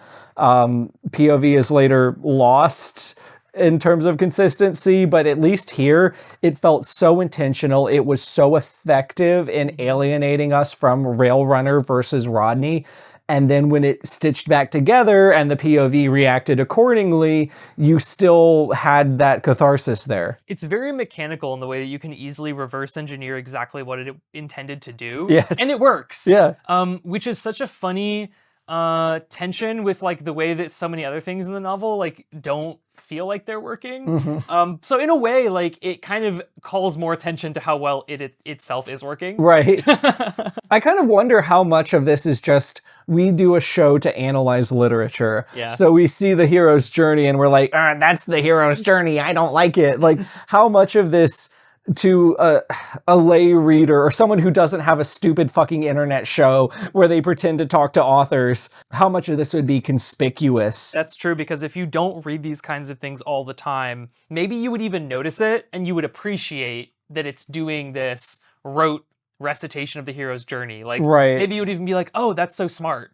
Right, or like, oh wow, it's so funny, haha, it's like it's suddenly the Lord of the Rings now. Maybe it is ironic, like maybe it's a huge joke and it's just what's that joke that goes on forever, like a Shaggy Dog story? That sounds right. I don't think that's what it is. You know, that type of anti-humor where the joke is that the joke goes on forever and ever and there's no punchline. The brick, right? The thing about the throwing the brick in the air? I don't know. Okay, whatever. Maybe that is it, and maybe a reader could approach it that way and could like it for that. Right, because there's a version of me, probably one that's 14 years old, that would be delighted by this schlock horror turning into high fantasy, turning back into schlock horror. Yeah. Like, I don't know. I don't know. It has some unexpected twists and turns. One might say. But in terms of genre, that could be interesting. It might keep one's attention. Briefly. Yeah. Briefly. And I mean, it is, at the end of the day, a commercial enterprise. Yeah, right? yeah. Commercial in the sense that it is not intended to be little. Yeah, it's an entertainment enterprise. Right. And it's just so earnest. It just feels, unless we're the butt of a giant joke. Right, unless this is like a mega troll fic and it's like trying to waste your time. But we do know that it's important to be earnest. No, not earnest. That's all I have. I hope the brevity of that doesn't indicate, that again, I feel like there is such a knowledge of craft, of storytelling, and you might have just gotten a little bit carried away by rigidity to a certain template. Again, I'm a big plot pilled, plot cell, whatever. Like I Plot love motor. yeah, I love a good plot, but at the same time, there's a line. There's a line. Razorblade nodded. Yes, you are the main ingredient, Railrunner. As the prophecy states, you are the only ride that can kill the evil king. I found myself swallowing back a wad, of anxiety. Thunderbark had never prepared me for anything like this. I don't think I can say no.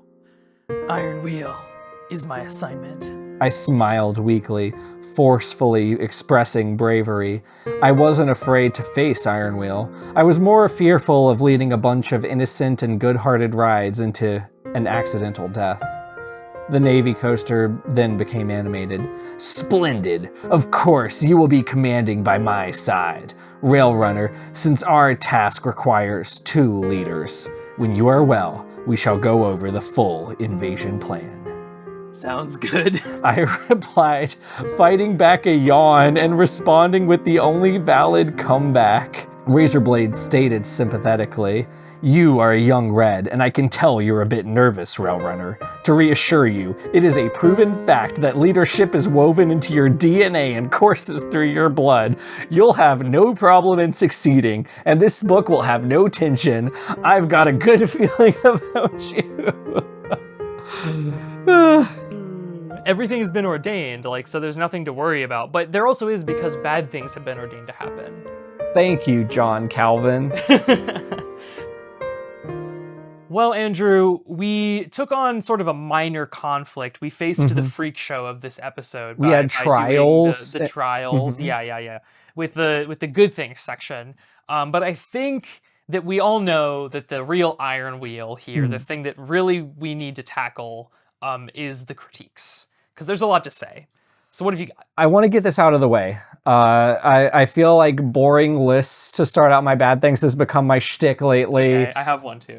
So good. Maybe we have the same list. Oh, that would be even better. Okay, so I just want to front load this, like Miranda, the club member. I'm not doing this to dunk on you. I'm not doing this to make fun of you. I just don't want to state these things without proof. So when I do these lists, I don't want you to interpret this as, oh, this book is full of terrible shit. I'm nitpicking and biased. It's just for efficiency. Right, this is just I just don't want to make a claim without backing it up.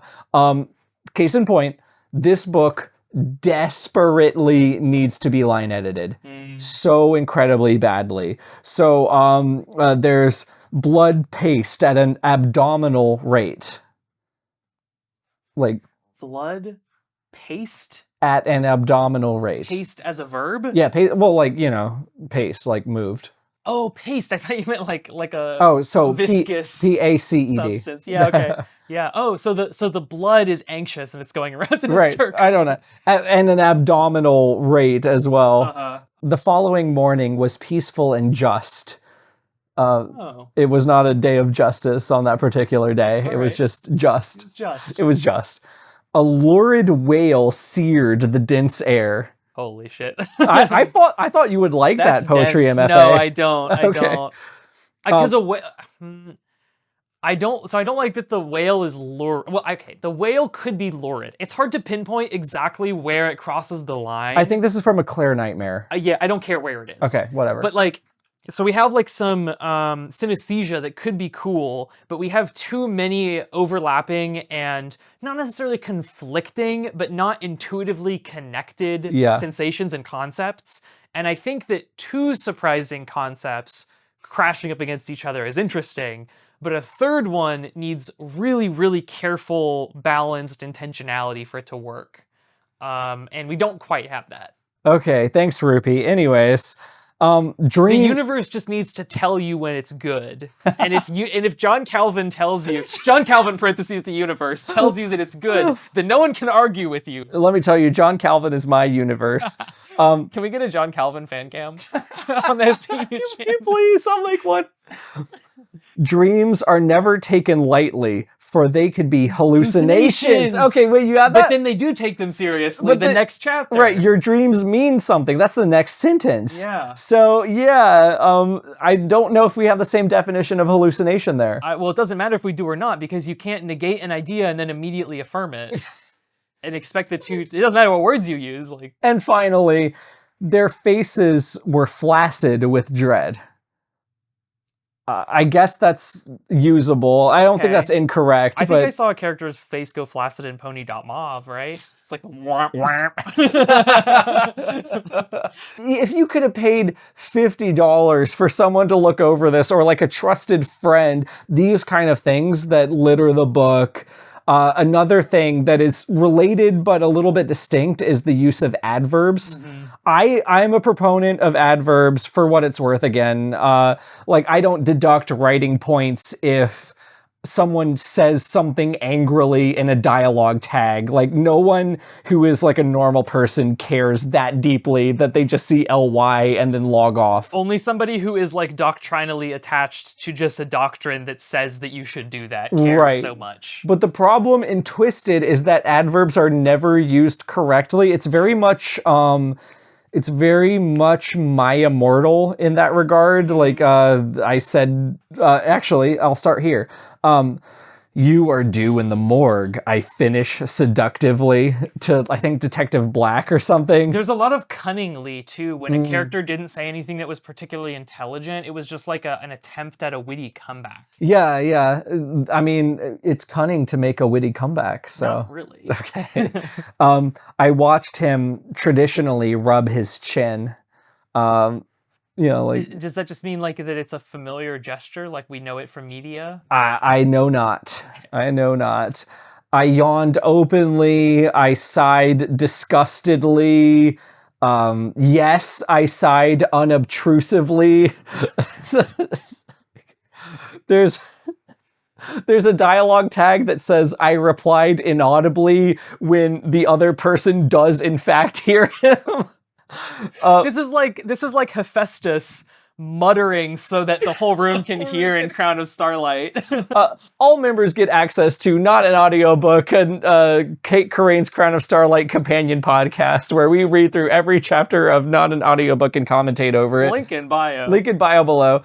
He acrimoniously ate when this is like when Thunderbark's being saved from prison or whatever. Kind of fruity, I like it. Okay, whatever. He was eating acrimoniously. Rail Runner was tastefully arrogant, which that one I don't know about, but anyways, when a word ends in ly in this book, I'm almost positive that it's just completely inappropriate. Yeah. So again, Miranda, if you pay me $50, I will line edit every single word of this book. It's like, it's that clear. And, you know, blah, blah, blah, barrier of entry, self-publish, not self-publish. Like this just needed a set of eyes. This needed a set of eyes, if only for these base level English composition things. We don't need just small bean Miranda. She had a day job when she was working on this. She could afford it. Pay someone $50 then. I also have a list. Jay said, additionally. Acrimoniously. One of your bullets, or all of your bullets, actually fold into one bullet on my list, so it kind of works. So this is not like, this is also going to sound mean if I just say it outright. So I don't mean for this to sound like catastrophic or like apocalyptic or something. But these problems all accumulate into a total destruction of the like ethos of the author in my reading experience. Basically what I'm saying is that all of these issues I'm about to list taken together make it deadly obvious that this is like a day one writer. Yeah. So for example, we already talked about the novel using figurative language just because it feels like it should. That was one of my bullets. Another one was all of the adverbs and other random things that are not, I folded these two things together, the adverbs and then other things that are not quite wrong, but are just very off-putting, like using for instead of because, like when giving a reason, like he did this for it was his destiny. Like in the second Zenith book, where it's just Yes. like supposed to be fancier. Exactly. It makes it sound like it's taking a bigger swing than it needs to be, and that the fact that it's taking that big swing reveals a lack of like self-confidence almost, Yes. I feel like. Another one was just over description of like meaningless tasks. Like for example, in the first chapter, Rodney's like getting into his car, and there's just a really long description of him getting into the car. Yes. And the fact that that's in the first chapter especially highlights for me that this is an author who is still figuring out how to write the novel, because it's like, well, what do I need to include? Like, will the reader intuitively understand that if he just gets into the car and goes, like, will they know what's happening, or do they need their hand held here? And like, they don't need their hand held there, right? They need their hand held other places. I could go on, but there's like a lot of these little elements that just make it so clear to a reader that has read more than like 4 books that like this is somebody who is just getting started. And I get that like that could feel mean for me to point out or like unfair, right? Because every author does just get started at some point. To which I would say there is nothing like morally wrong with being a beginner, but this kind of book where it is so obvious like just shouldn't be published. Yeah. When you ask me to pay money for things, the terms of engagement change significantly. Like if this were something in real life critique group where this is just a free thing we do because we're all in the same college every Wednesday, that may not be that much of a big the place thing for that. Right, but I don't remember how much I paid, like $15, $12 for this. So at a certain, I do expect some level of command of the craft of getting a word on the page that is just lacking in this. Yeah, because like it is kind of a product in a sense. Like I know that's sort of reductive, but well, like, I'm a business major, so to me, it's I'm trying everything. to speak your language. So like, why pay for this if it's so obvious that the writer doesn't yet know what they're doing? Like as we talked about in our good things section, she shows promise. Yeah, but like she's just not there yet, and there's nothing wrong with that. But like the just not there yet novel is not the one that should come out. Right. Yeah. I mean, that's, you hit the nail on the head there. Because it's a compounding problem, right? Because now I'm less likely to buy any novel that, I mean, if I weren't doing a show about bad books, I would be less likely to buy any novel by Miranda Leek because like her ethos as an author has been destroyed. You know, I don't know her in real life. I don't know how hard she's been trying on this second novel. I haven't been able to see her improvement. I'm just going to see, oh, that's the same name I saw before. And the last one, like, wasn't really anything special, so why am I going to buy another one? Right. Pragmatically speaking, right? Which just kind of is a testament to the need for a critique group, not to toot our own horn, but like, you don't need to pay $50. Maybe you could have a bunch of idiots who just want to hang out with you, share them a Google Doc like I've done to Jay a million times, and they'll do it for you, you know? And I mean, there's like kind of a social contract thing you can weaponize against them, right? Like you read theirs, they read yours, and then... That's how it works. We figure it out. That's the rules of engagement. This may just be a me thing, Jay, but I hate when characters go to a secondary world or have some secondary world thing happen to them, and then they just describe how beautiful and amazing it is, like just riding the fucking author. Like, it's crazy. And we've talked about this in the summary, but this is just like, I rolled my eyes harder than any of the other malapropisms or bad adverbs when I was just like, only the most amazing painter could have ever come up with this wonderful world, and it's literally just New Zealand. Especially with Miranda being a visual artist. Right, that's... like, you're basically calling yourself a brilliant writer and visual artist. Right. Which, like, you're not. Well, I don't care if you are or not. Like, I think you're a brilliant, whatever, pencil artist. I think this is great art, but to have you say that is just another level. So there's no implicit suggestion there. Just get rid of stuff like that. Yeah. It's a little just gauche. Well, I think like this is like a principle that I hold for myself in my own writing is just like, it's rarely necessary or even advantageous to tell the reader in advance how to feel about anything at all. Yes. Instead of doing that, or if you find that you have done it, just cut it and let what comes after stand on its own.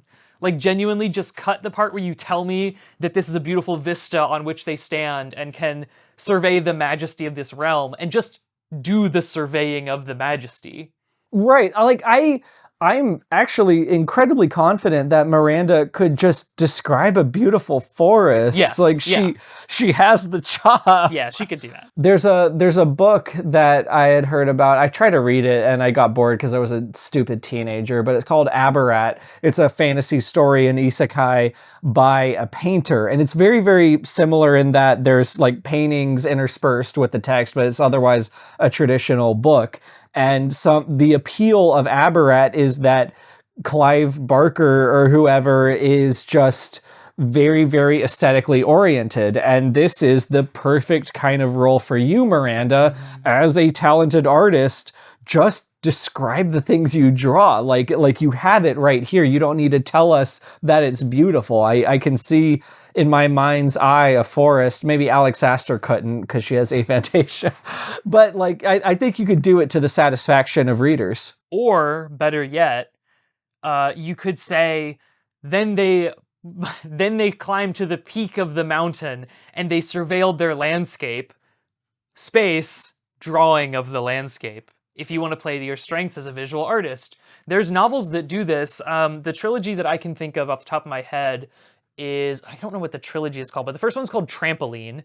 It's by Robert Gipe. It's a young adult Appalachian coming-of-age novel, and it's interspersed with just little drawings. They're like little doodles, basically. But it'll do exactly what I just described. Sometimes the character will be doing narration, and then it'll be like, and then I said, and then it'll be a little simple drawing of the character saying it with a speech bubble, and then it will continue. You could do the equivalent of that, but for landscapes, if you don't want to try to describe all these colorful birds and shit. Which I get it. I wouldn't want to do that either. No, absolutely not. Like, it's just a means to an end. Ultimately, it's just the grandiosity, the self jerk offiness. If we're talking about things that kind of break our immersion a little bit, one thing that did that for me was this consistent like betrayal of a naivete about the workings of the adult world.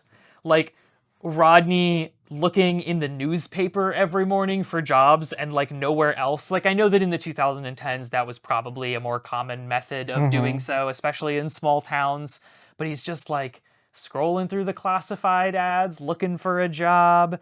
And then there's one time where it mentions that he got his tattoo sleeve during a drunk night out, as though one could get an entire tattoo sleeve in a single drunk night and like not really realize like a tattoo, sure, at like a shitty parlor, but like an entire sleeve, like he sat for like 10 hours. I don't have tattoos because your body is God's temple, but like, and I want to look awesome. Don't they not accept you if you're drunk? It depends on the kind of place you go. I mean, it wouldn't be impossible to find one, but they're sure as fucking hell not giving you like an entire like tribal sleeve or something. Without like saying, that. But I just thought period. Yeah, I mean, they probably wouldn't. Not a reputable place. Another thing that did this for me was when he and his friends meet at the dive bar for, quote, old time's sake, despite having been fired like a few months ago. Like, this is a thing that I'm not saying Miranda is a child, but this is the kind of thing that like a child would have absorbed from media and assumed that adults do. Rodney's 30 and he got laid off like a few months ago. He's not going to the dive bar for old time's sake. Like he's a washed up musician in his 60s. Like I get the nostalgia of Friends, like I get the associative logic, like how we conflate these two things, but like it's such a stock phrase. Sure. If nothing else. Yeah, I can't quite follow you because I'm definitely someone who does things for old time's sake all the time. But like things from last month? Yes, I'm an incredibly nostalgic person. You got me on this, Miranda. I don't necessarily, I know that you're making a cogent argument, but that didn't necessarily bother me as much. It just feels like it's detached from the real world. Oh, well, at moments. To say nothing of that. I mean, I'm not even talking about the secondary world stuff, because things can feel realistic even if they are secondary world elements. Absolutely. I'm talking about the places where it attempts to emulate the real world and it falls flat because it is so genre. Like, it's so locked in these genre trappings. Like, oh, a character going to a bar for old time's sake is something that a character does, you know? Yeah, it's so not my home. There's just the bar that the characters go to. I can't, it has a name. I know it does have a name, but it feels like Gus's place where it doesn't have a name. Yeah. This is interesting. There's a conspicuous lack of investigation and or shutting down of theme parks following the attack of an evil giant roller coaster. Like, talk about realism. Picturing that this happened in real life. Just picture in your head that this is a possible thing to occur. Would there not be a worldwide moratorium on theme parks and amusement parks and roller coasters, God, I would think so. period? Yeah, at least regionally. At least regionally, but like I would go so far as to say worldwide or Yeah. whatever. Like, we have this stupid newscast or whatever, but it seems like local rinky-dink Fox News for the local like capital city or whatever. It doesn't seem like, I don't know, this should be rewriting people's entire worldviews. It feels like this exists in a bubble. Like there's no outside world. It's like they're in some kind of pocket dimension that's also a flat plane that at one point served as an interdimensional prison for roller coaster people. Yes, like that very common concept. I think there's a TV Tropes page about it. Look it up. If this stayed as a Goosebumps thing, I would have accepted that. A lot of those books feel like you're in a pocket dimension where nothing makes sense. Or to do something more mature, like It by Stephen King is very much like that, where you're stuck in this small town and there is and there isn't that feeling, or there's the effect of this is just this one town, but there's also no indication that people are stuck here or that the world, the narrative, diegetic, whatever you want to call it, world is limited to this place. Yeah, I mean, because the FBI, they show up. Right. Like, so they must have been called in by somebody, which means somebody higher up the chain who lives states away probably is aware of what's happening. One could say. They're talking about taking Rodney to DC at one point to be dissected. So like presumably once he disappears, the scientists who are prepping to dissect for that would like be expecting follow-up on like if they're going to recapture him. It goes back to the, understanding of the adult world thing, like the FBI, like the police, they get slaughtered indiscriminately. Yeah. I mean, that's a whole other bad thing. It's just the indiscriminate slaughter. Yeah. Like we can He's a good guy. So right, he's divinely ordained to lead the world into a new age of peace, but he kills people. He kills named people. But it's in service of a greater end. Not in the beginning. Yeah, it is. I don't know, Jay. I don't know, but it just bothers me. Okay, it just bothers me. No, I'm agreeing with you. I'm emphasizing the absurdity by just aggressively. By just being aggressive. Yeah. There are a million calm before the storm moments before they fight Iron Wheel. Just please choose one. I don't care if it's the date with Claire or whatever, but like the hunt, the date with Claire, a million gas station visits, they all happen in disparate place interspersed with action scenes.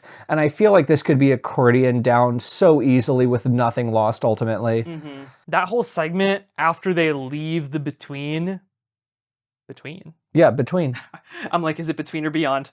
That whole segment after they leave the between feels like a second ending, like almost like an epilogue, like an extended epilogue. I remember people levying this criticism about the second Andrew Garfield Spider-Man movie. They all said that it ended twice, kind of. Sure. Because there's like the main ending and then there's like a whole thing with the rhino, like oh yeah, it goes on yeah. for a while, like longer than it should. And this kind of felt like that for me, where it's like, I get that them not killing Iron Wheel the first time is like a beat on the hero's journey. So like I understand why it happens. But also it feels like that would have been a very natural place to kill him and then start doing some of the like, here's what we did in the aftermath. Here's how we start laying the foundation of this new utopia. But instead, we then have this, like, they're both pursuing each other at different times in the real world, and the same scenes kind of repeat themselves, and we go stay at a guy's cabin, and it's like, this doesn't need to be in here. Yeah, absolutely not.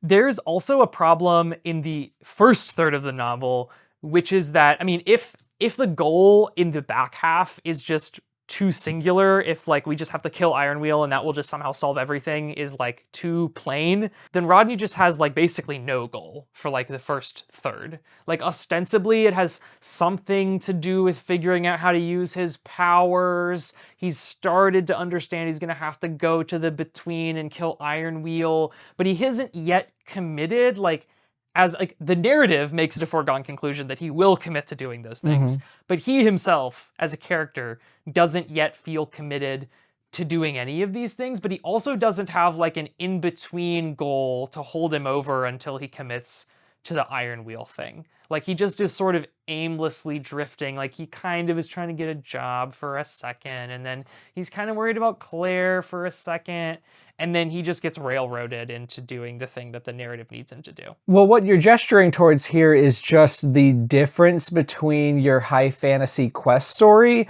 and your werewolf story. Yeah. The protagonist in a werewolf story is emphatically the victim of circumstance. There's very good reason not for him to have agency in this situation. But he must have some goal or desire, or it's just going to feel aimless. Well, I recognize that, but then we have to have the wise mentor. Like, he should be doing something to learn about or control his urges or whatever. Yeah. And we have to have meeting the mentor. So then we have Woody giving all of this exposition to him where he should be trying to like work this out for himself somehow. No, I think this is how we can fix it, is Woody could give him more explicit instructions and he could make attempts to follow them. Like Woody could be like, you can gain more control over your powers in such and such a way. And then he tries to do it. And that would tide us over until we really get into it. I think that would work, but I'm trying so hard not to be prescriptivist, but there's two different stories here. Right. There's two different stories here, and they're completely at odds with each other in what a protagonist is supposed to be. And, in Carmilla, what was the protagonist's goal there? Just to hang out with a cool girl that she was into? Yeah, and I would say that that's a problem. Right. I mean, I wouldn't defend it just because it's a classic. No, I would defend it. I would say that kind of story has to have that sort of protagonist. But, okay, so I do kind of disagree, but at the very least, Carmilla has, like, thematic tensions happening, and it has better fiction. It has better prose at like a craft level to keep us interested while we wait for other forces to act on Laura. This doesn't have that. Like, so there's nothing to keep the reader really in it, right? There's nothing conceptual, philosophical to think about that we aren't bringing from other werewolf stories that we've already read. We're just kind of at an impasse here where it's just, what is the story that we're trying to tell? Yeah, which story are we critiquing here? Right. Because, I mean, at least the Iron Wheel part has a goal, but Rodney doesn't really have much aspiration until that is given to him, which I guess is in a way also just kind of following how the hero's journey sort of works. Like, I guess Luke Skywalker doesn't really have a goal at the beginning of episode 4, right? Like he doesn't like farming or whatever. He wants to join the Imperial Academy or whatever and become a pilot, yes. So there's precedent for it at the very least. I get why other people would feel differently than me, but I don't think that that's good enough reason personally. I can't stand the epithets when help me out. Oh, the white coaster. Yes. The characters' names. That's for Thunderbark, by the way. Yeah, when the characters' names just get replaced with titles, basically. The white coaster, the red coaster, said the long lost friend, said Rodney's beautiful, supple, buxom girlfriend.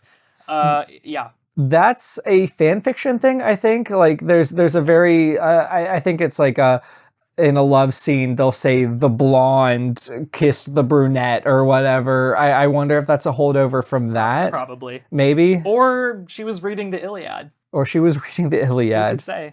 Do you think there's anything to Railrunner's mom being named Angel Track and then Claire choosing the name Shadow Track? Like, they both have the same suffix. Like, is there something Oedipal about it? Like, is that what you're asking? A little bit. Maybe. I don't know. Like, it may be just as simple as Angelica and Jessica both end with ka, and then these two names both end with track and coasterese. But it did stick out to me that one of the only other track names we get is for Railrunner's mother. I don't know. There's something there. I don't have any additional thoughts about this.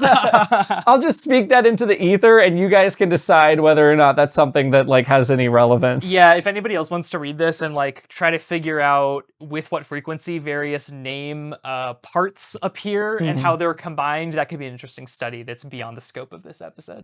Don't name a character Moonblood. Why do you hate Moonblood so much? So there's this thing called menstruation. Yeah, tell me more about it. That in occurs detail. every month. And etymologically, Right. month is related to moon.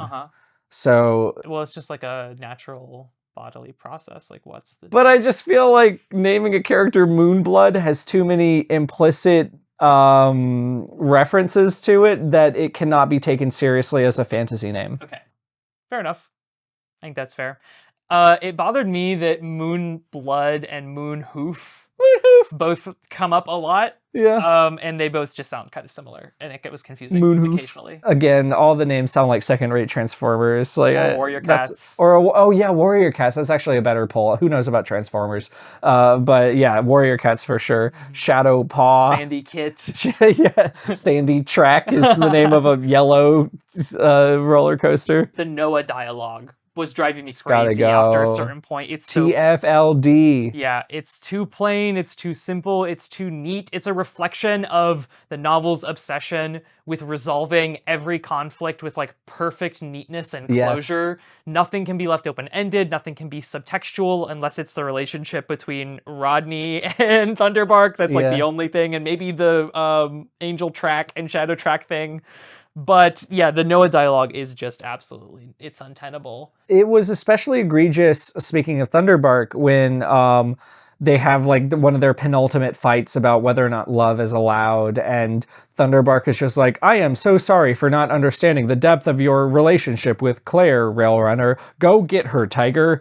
And I don't know. Railrunner's like, I forgive you because you have been a good mentor. Even though we have at times disagreed, we are still allies and friends. Right, yeah. It is twee-friendly little dialogue. And I mean, I don't know if I necessarily want them to like stay mad at each other per se. It's fine that they have the resolution there, but it's the dialogue that frames this that really brings it down. Yeah, it makes it boring in a sense, not just because the language is uninteresting, but also because it doesn't even leave open the possibility that there could ever be animosity between them, which doesn't feel like a real human relationship.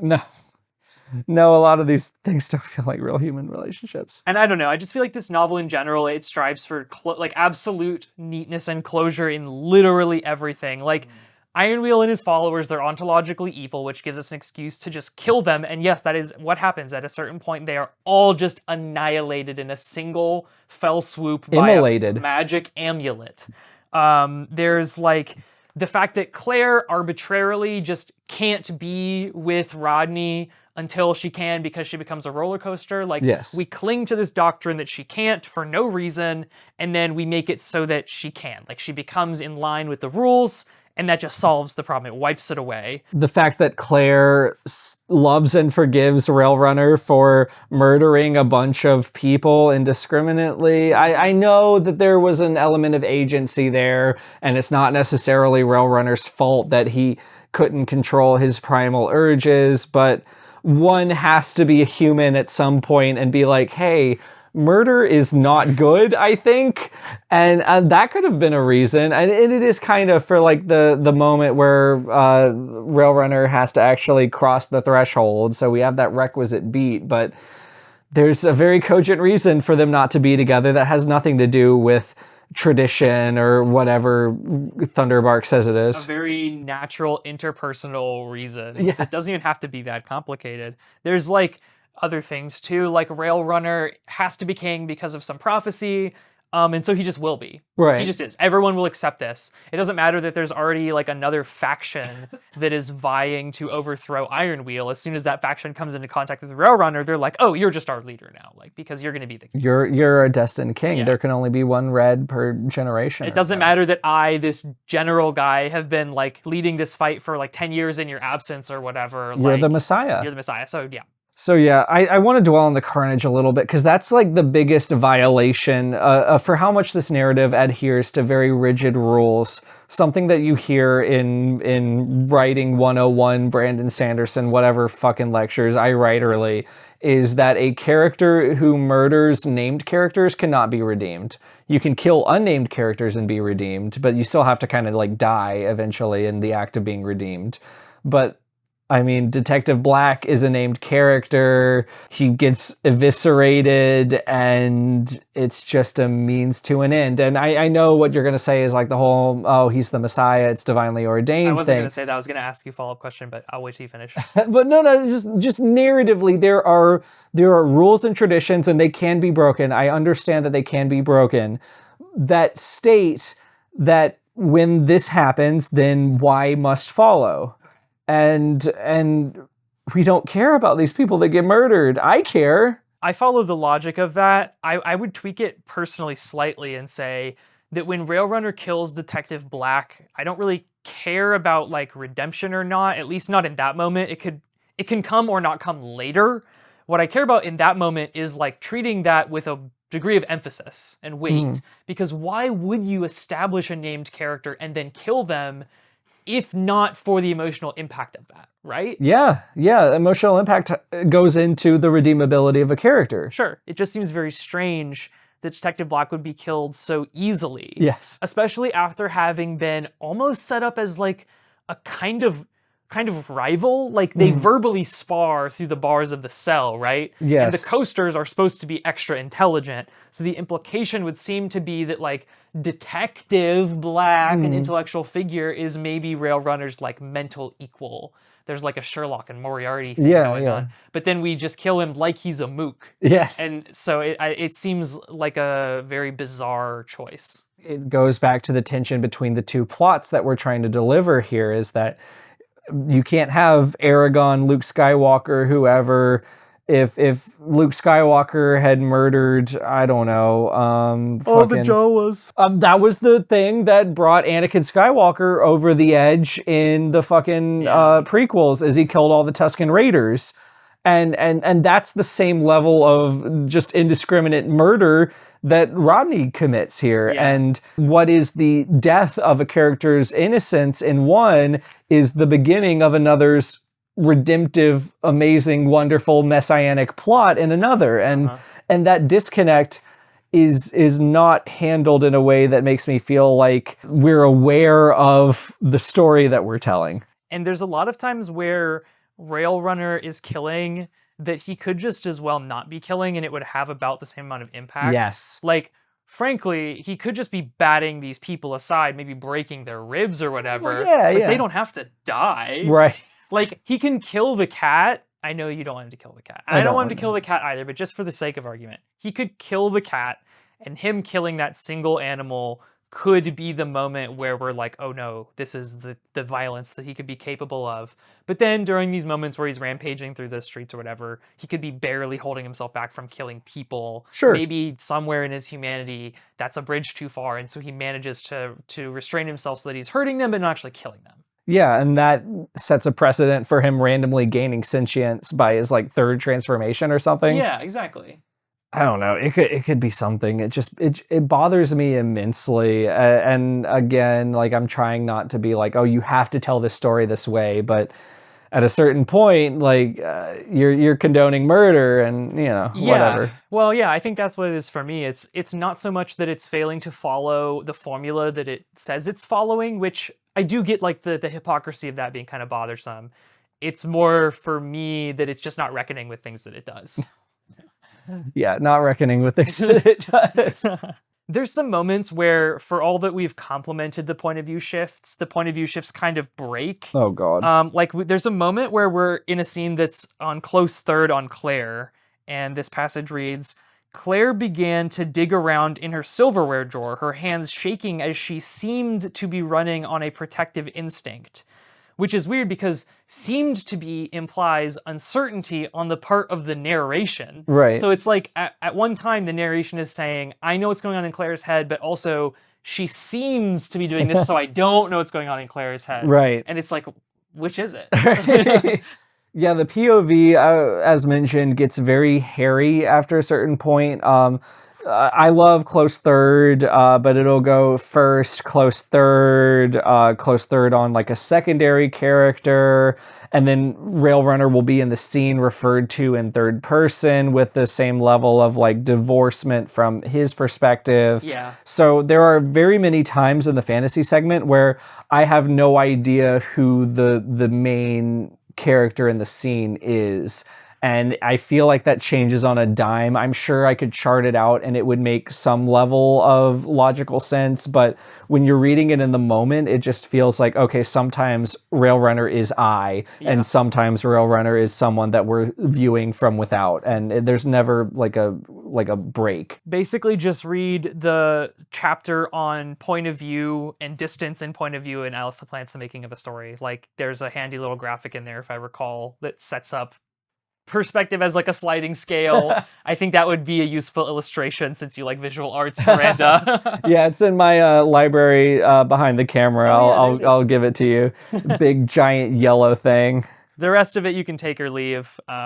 But that chapter I like a lot. Yeah, I never read all like the little short story segments. Yeah. I got bored. I just wanted the cold hard facts. That's always the funny thing about reading a craft text like that, is that the author will be making such a luminous point, and then the story that they choose or the poem that they choose to illustrate that point like won't hit. Yeah. And you're just like, this doesn't undercut what you're saying, but it does raise questions about like why I agree with you in concept, but in execution, I feel like I don't follow even a little. Therein is the problem with writing advice. Yeah. Because you could hate things that are perfectly well executed and love things that are not. Yeah. And, you know, you can have all these maxims, but at the end of the day, good writing is good writing. See also The King in Yellow. So, Rodney has made a little getaway from the amusement park between, and he's going to see Claire, and on his way there, Sly picks him up in his car, just coincidentally. We left that out of our summary because it doesn't matter, but that's what's happening now. So Sly says, in a way, the red roller coaster is like Huntersville's Bigfoot. The energetic man laughed. Of course, I think our coaster could devour Bigfoot like an appetizer. I remained silent, my ears alert and ready to capture the slightest sound. Sly cleared his throat after chugging the last bit of his Coke, obviously ready to get on an entirely new subject. Hey Rodney, can you tell me your secret as to how you got into shape? My girlfriend has been wanting me to spruce up for a while, and I don't blame her. I've been wanting to get more bulked up for our anniversary trip to Florida this summer. It would be sort of a gift, if you know what I mean. Sly laughed as he elbowed me jokingly. Spice up the sex life, you know. A normal thing that normal human people say in the real world. I ran my hand over my brow, just wanting Sly to shut the hell up and drive safer. Me too. Drive faster, sorry. Then again, it was best not to give away my secret. I just had to tolerate him. My friend. My best friend. I just do the normal routine. Go to the gym, lift weights, run laps, eat right. You know, just the basics. Sly's eyes opened wider in amazement. Wow, that's all you do? Lord, Rodney, I would never have guessed. Your muscles are some of the firmest I've seen. Your testosterone levels must be incredible. I'm gonna start saying that to my friends. I let out a laugh. Sly, you're starting to make me feel a bit uncomfortable. I smiled but kept my gaze serious. Luckily, he nodded in agreement. Sorry, man, he chortled. I'm just amazed. That's all. Normal human interactions between normal human friends. That's right. Jay, we've had high highs and low lows. How about you take us up the next track to do the loop-de-loop into Suggestionville, a place that was created by suggesters who founded a town that's full of suggestions. That'll be the name of the town that we found when SBU stops being a YouTube channel and starts being like a cult. Yeah, it's not, what did we say it was? Like Stonesboro or something? It's not Stonesboro, it's Suggestionville. It was Stony Brook. Stony Brook. It's not Stony Brook. We have no relationship to Stony Brook University. This is a legally distinct entity. I didn't even know that university existed when we started this. I literally Googled SBU when I was coming up with names and I couldn't find it. So I'm sorry if you go to Stony Brook, but your college had really bad SEO in 2021. Yeah, you don't own us. You don't own us. So one thing that you could really easily do if you were Miranda Leek and you wanted to improve the quality of this novel immensely is just cut the chapter titles. They almost always give away what's going to happen, which is really counterproductive when you're writing a genre novel that lives and dies to a degree on building up tension and then releasing it. For example, chapter titles that tell you that, like, a sequence that's occurring is a dream, or chapter Yeah. titles that tell you someone is going to die, or Yeah. chapter titles that tell you Rodney and Claire are going to make up again and their relationship is going to be fine. They kind of, I don't know, they just kind of throw a wrench in there. The numbers would do. You could also go the extra mile and just like write better titles. Sure. But as it is, cutting them would be a net benefit. That's a little bit metatextual. I don't disagree. It's when I'm thinking about things that are wrong with this book, it might be the least thing, Yeah. the least priority. But if you want a quick and dirty fix just to keep things interesting, I think that would be good. It can be less dramatic than that. Like there are ones called Confrontation or Bad Deal or whatever, and then you just, yeah, like Jay said, you know exactly what's going to happen. He complained about this exact thing in Skyshade, but when I say it, it's a problem. It is, because I have to disagree with you. That's part of the For show, content. is the tension between us as well. Miranda, I'm very sorry to start this with such a damning thing to say. Are you damning her life to hell? I'm damning your life to hell right now because, and this is genuine, like I genuinely do not know why you like roller coasters. Yes. I just don't. Like, usually... Well, she's always felt an ineffable attraction to them. An attraction that led her to do absolutely zero research and not even really ride them very much. But, you know, an attraction. Right. And therein lies the problem. Like, you don't get the sense that you've ridden a lot of roller coasters. You don't get the sense that you like the physics of roller coasters. Like, there's a lot of things to be hyperfixated. You don't get the sense that you find roller coasters sexy. Yes, there's the, oh, I'm not looking aspect of it, but it's not enough. It's very chaste, even in as much as that goes. And it's just such a strange thing to be missing from this, because you'd think that'd be the one thing. With all of the SBU books we've read, there is some intention, desire, worldview, obsession in any book, but especially SBU books. There's something like that thereby made manifest when you read the book.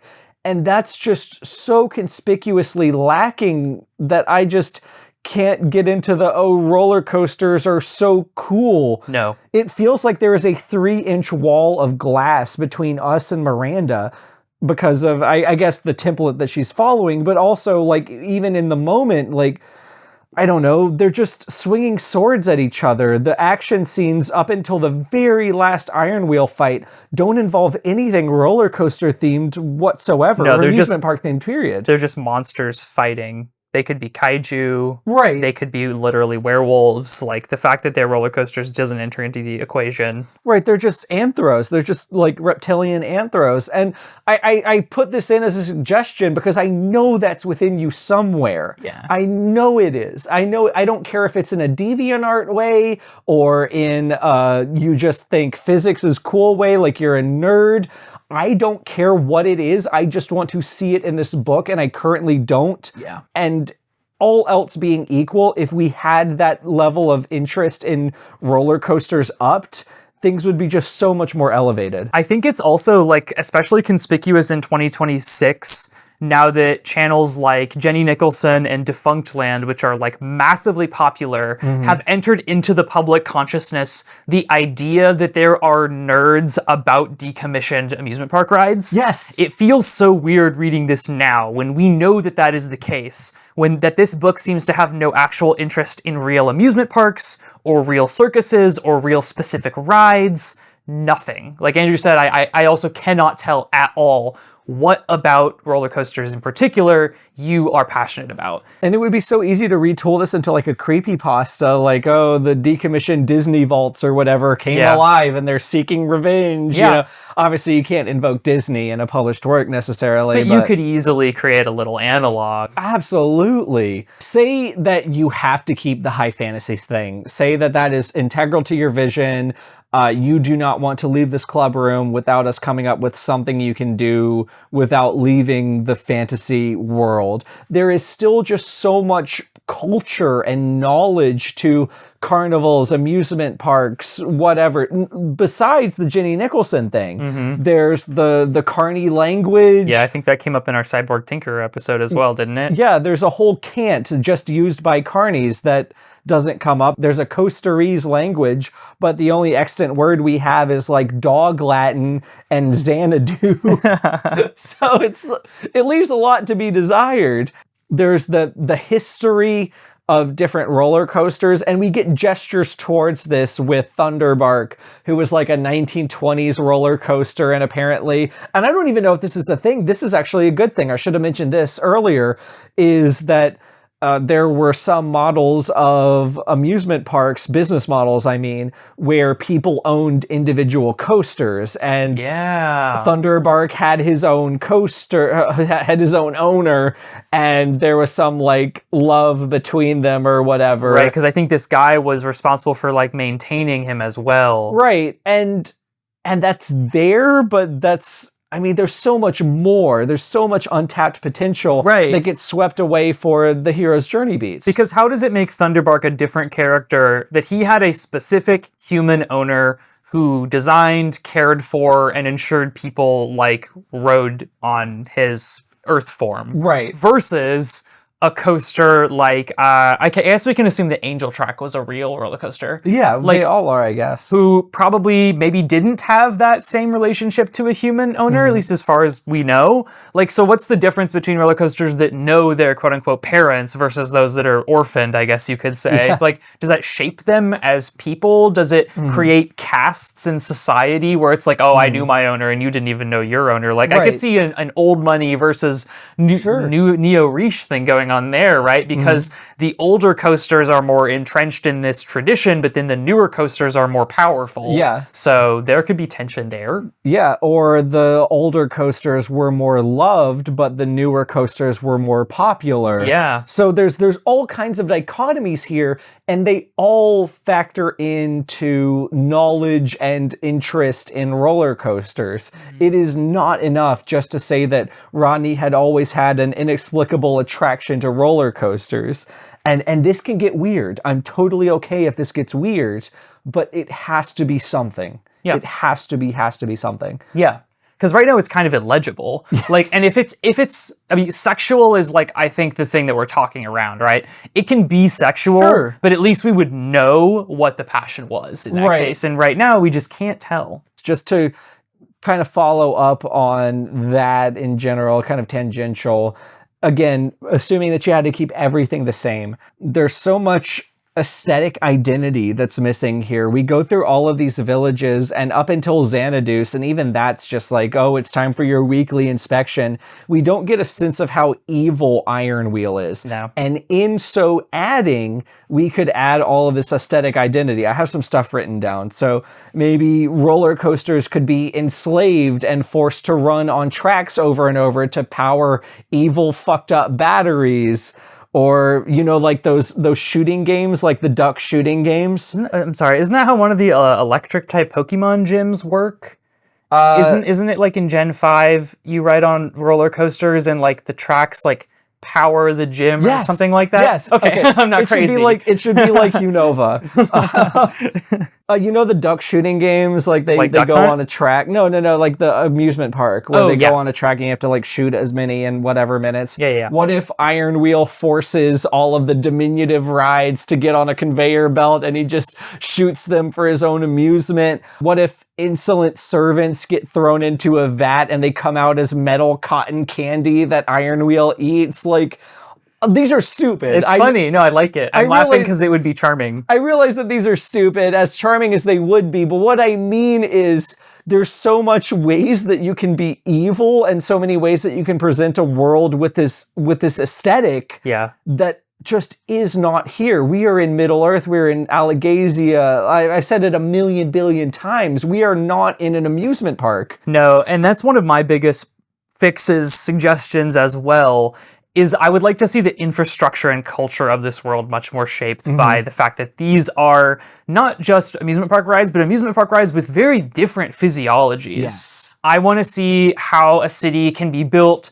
such that big spider things and roller coasters and go-karts and bumper cars can all successfully coexist. Or not And coexist if in a there meaningful is way. tension between them because there's a hierarchy, all the better. And I know you care about this because Moonhoof or whoever can't open a wine bottle. Right. But nevertheless, there are wine bottles in this world. Right. So what the fuck does that mean? So somebody must be making those with the full knowledge that horses are going to have trouble opening them. Right, and what's the implication of that? Exactly. I don't know. It's just, it's right there. It's like what you were saying with the pony in yellow or whatever it's called, where it's like, what do these pieces of furniture look like that they are designed for ponies or whatever? But in this case, it's giant. Exactly. I still roller didn't coasters. Google it. I still don't know. I won't know. I'll never know. I'll never know.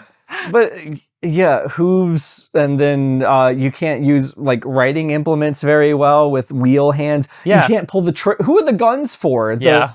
I think per one of the illustrations that the little airplane dinosaurs do have like anisodactylic hands. Holy shit. Imagine the airplane swooping around with like an automatic rifle. And they're the only ones who can They're have the only them. ones that can use it. That would actually be so scary. There would be something there. I'm curious, this is a sort of a related tangent. I don't know how far this will take us, but I'm curious about the implication of Freak Show being the only ride that we know of that's an amalgam of other rides. This must have happened more than once in the human world, right? Yeah. Like, there must be other, like, Sid toys, like from Toy Story, right? Like, ride equivalents of Sid toys, like, running around. Yeah. If not, then I would like to see her... This would be like body horror within body horror, right? Because, like, Claire transforming before our eyes is horror to us. But Freak Show being made out of all the skeletons of other creatures would be horror to rides. Right. So could we tap into that more at the very least? Yeah, and in the real world, that's just being efficient. You know, you're taking the old stuff and adding new stuff to it. And to marry that to our previous comment about what does it mean that Thunderbark knew his owner, could it be that maybe Freak Show's owner didn't assemble her like callously out of a desire for profit, but out of a desire to be efficient or out of love? Like maybe she's made out of pieces of someone's favorite ride or something like that. That could introduce some complexity. Yeah, a tragic misunderstanding where now she's evil because she misunderstood the intentions of her owner. Exactly. I love this thematically. I love everything that you're adding to this.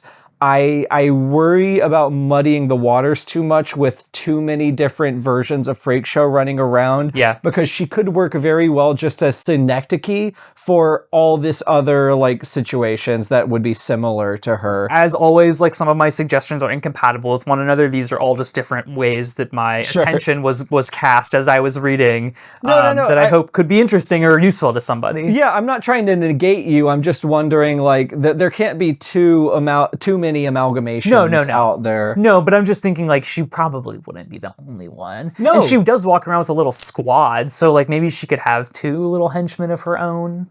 Yeah, like a carousel with a bunch of different horses and different animals. Yeah, I think there are carousels with different animals than horses. Yeah, totally. Or it could be like a carousel horse that's stitched together out of different animal parts. Is that what you're saying? Or I was thinking a carousel with different animals in it, but or like an amalgamation of other. Yeah, I don't know. Yeah. Like a Frankenstein's monster. That's like one of those funny Tumblr posts that you see is like, Sid didn't do anything wrong. He was just creating art. Yeah. But like, what if your art fucking hated you? Like, there's a lot to that. See also The King in Yellow. Everything's like the King in Yellow with you. Yeah. Ever since you read that play, you've just been a different person. I would really like to see the relationship between Railrunner and Thunderbark like retooled a bit. I find that I don't think we did a great job of conveying this in our summary, but most of their interactions with one another are just so deeply unpleasant to read. Yeah. Because Thunderbark is just giving exposition, which is boring. But also, when he's not giving exposition, he's chastising. He's a huge nag. He just blabbers on. He needles him constantly in front of other people. Exactly. And it's just like, Rodney's like an adult man who's had like a career. Yeah. And it's just unfathomable to me that he would just put up with this. Like, I know he's in a strange situation, Yeah. so we could have some internal monologue where he's like, okay, Thunderbark is like being kind of annoying, but he's telling me some valuable stuff, so like I'll put up with it for now, at the very least. But also, like, why is he letting him talk to him this way? Yeah, I chalked it up to, oh, I'm in a new situation and this is the only person. Maybe there's some instinctive patrimony there with him being the godfather. He's so tolerant of Thunderbark just withholding information and just saying, like, I'll tell you when the time is right. And, like, that kind of works when, in a story like this one, the mentor is an adult and the mentee is, like, a teenager or very new adult. But he's not. When you're both adults, even if one of them is like 30 years older or 100 years older, but appears to be 30 years older, whatever. When they're both adults, there has to come a point where the adults are like, hey, like, you just need to tell me this so I can make my own decisions and be like an agent in my own life, especially because you're asking me to rule this land that I don't know anything about. Sure. The only thing I will say is that Railrunner is also incredibly annoying. Like, he interrupts Thunderbark multiple times. Yes. Acknowledged in the text to interrupt him constantly. I've been watching Breaking Bad, so I kind of just chalk this up to, like, Walter White-Jesse relationship, where they are both adults, but one is, like, significantly more rough around the edges and immature, and there's some long-standing or subconscious power dynamic between them that gets preserved into adulthood. This could work too, then, if we made it clear from the outset that Rodney/Railrunner is juvenile in some kind of way, and maybe that's what the story's trying to do with the piercings and tattoos. Maybe they're trying to say, like, oh, he's an adult, but he acts like a rebellious teen. Like, there's like a little bit of like a puritanical stank on this book, so it could be that, but I don't want to allege that either, so I don't really know. But I think this could work. We could say something really similar about Rodney's relationship to Claire. I think that definitely needs fixing. Yeah, start any freaking where. Like, Claire having no personality is probably the biggest problem. I don't need her to be, like, nagging or whatever, but just her complete tolerance of Rodney being kind of mean to her at the roller coaster park date or whatever. It really bothered me. I'm also a little bit bothered by the fact that he just turned her into a roller coaster without her consent. I know she was dead. I know she was dead, and I know it was the cost of bringing her back to life, which she seems to be happy about. But still. Like, it's the kind of thing where I would at least like to see it be addressed. Yes. Like, she needs to have some kind of complicated feelings about it. They can be ultimately positive. She can be appreciative in the end. But I think there needs to be a little bit of a, like, hey, I didn't really ask for this, and, like, we were dating, and so, like, I appreciate that you still want to be with me, but also you are, like, a king now, and I didn't really agree to that when we started dating. You were, like, an engineer, and we were just, like, human people, and this is where I would just like to see some more of that, like, realism that's right there, like, kind of factor in, because again, the novel made the choice to have these realism elements to begin with. Right. So now you have to reckon with them, and we could even play this for comedy too, like the fact that they're roller coasters having this conversation is inherently a little bit silly. A little bit silly. But that would also then require, like, yet more changes to the tone of much of the rest of the novel. So it's kind of like, I don't know, there's like a lot of dominoes stacked up facing a lot of different directions when it comes to fixing this one, I think. You're going to make one change and realize it's going to necessitate a whole lot of others. Well, okay, I realize I say this a lot, but is this a book 2 problem? Because we don't have time to really cross this bridge right now. I have accounted for that mentally. I think that this is a problem that we can use the space of what is currently the ending to address by lopping off the current ending, bringing us to Iron Wheel getting killed sooner, and in that fight, Claire also may be getting killed. And then we spend the last little bit with her coping with this stuff. I'm very against deferring this to book 2, not just because we know it's never going to happen, but because, like, I would like to see this be a little bit more self-contained, this being, you know, a first novel type of situation. Sure. I think it's probably more realistic to try to, in the spirit of the rest of the book, have some very clear closure on this issue. Yeah, the standalone first novel thing is interesting to me because, as is, assuming that this is all that is and ever will be, It is very dehumanizing to Claire. She's just the object that is won and then transmogrified in order to achieve a form that is more suitable to our protagonist. Yeah. And that's not good. Right, like at one point in the novel, she was saying, like, I don't want any part of this. But then somehow, by the end of the novel, ineffably, she has been changed by his will to suit him, as you said. Right. So it's like... Because he's warm and sexy. Yeah. Thinking about Iron Wheel's motivations, I'm perfectly willing for this to just be my fault. I did not pick up on the fact that Iron Wheel wanted to invade and enslave the Earth until maybe the 85% mark. Totally could just be my fault. But it really struck me when I read it at page 400 or whatever, that was his goal. The enslavement specifically threw you off? Well, not the enslavement, just the invasion of the Earth, period. Okay. So I'm just thinking... Did anybody else hear that? I really, and to my defense, I don't really feel the threat of Iron Wheel to the Earth until probably never, but maybe when he, like, captures Claire, maybe. Yeah. Like he just shows up on the Earth. Right. And here's my big, like, take-home suggestion. I genuinely believe that this would be the best option to keep the vision as it is without losing too much of the identity. Jettison all or most of the fantasy arc and retool the beginning as follows. So we keep the first couple lycanthropy segments, but it's more ambiguous whether or not it's actually Rodney doing it. Like, we still get the first couple chapters where he tears up the bar or whatever, and then Rodney wakes up and he doesn't know whether it's true or not, but play coy for longer whether or not it's actually Railrunner / Rodney. And then over time, we learn that it's at least partially not Railrunner. This is the first leg of an invasion by Iron Wheel into the world. And we can still keep all of the Woody being the wise old mentor thing. We can keep all of the little Merry Legs and bumper cars hanging out or whatever. But the key part is that Rodney is still blamed for it. The result is still the same.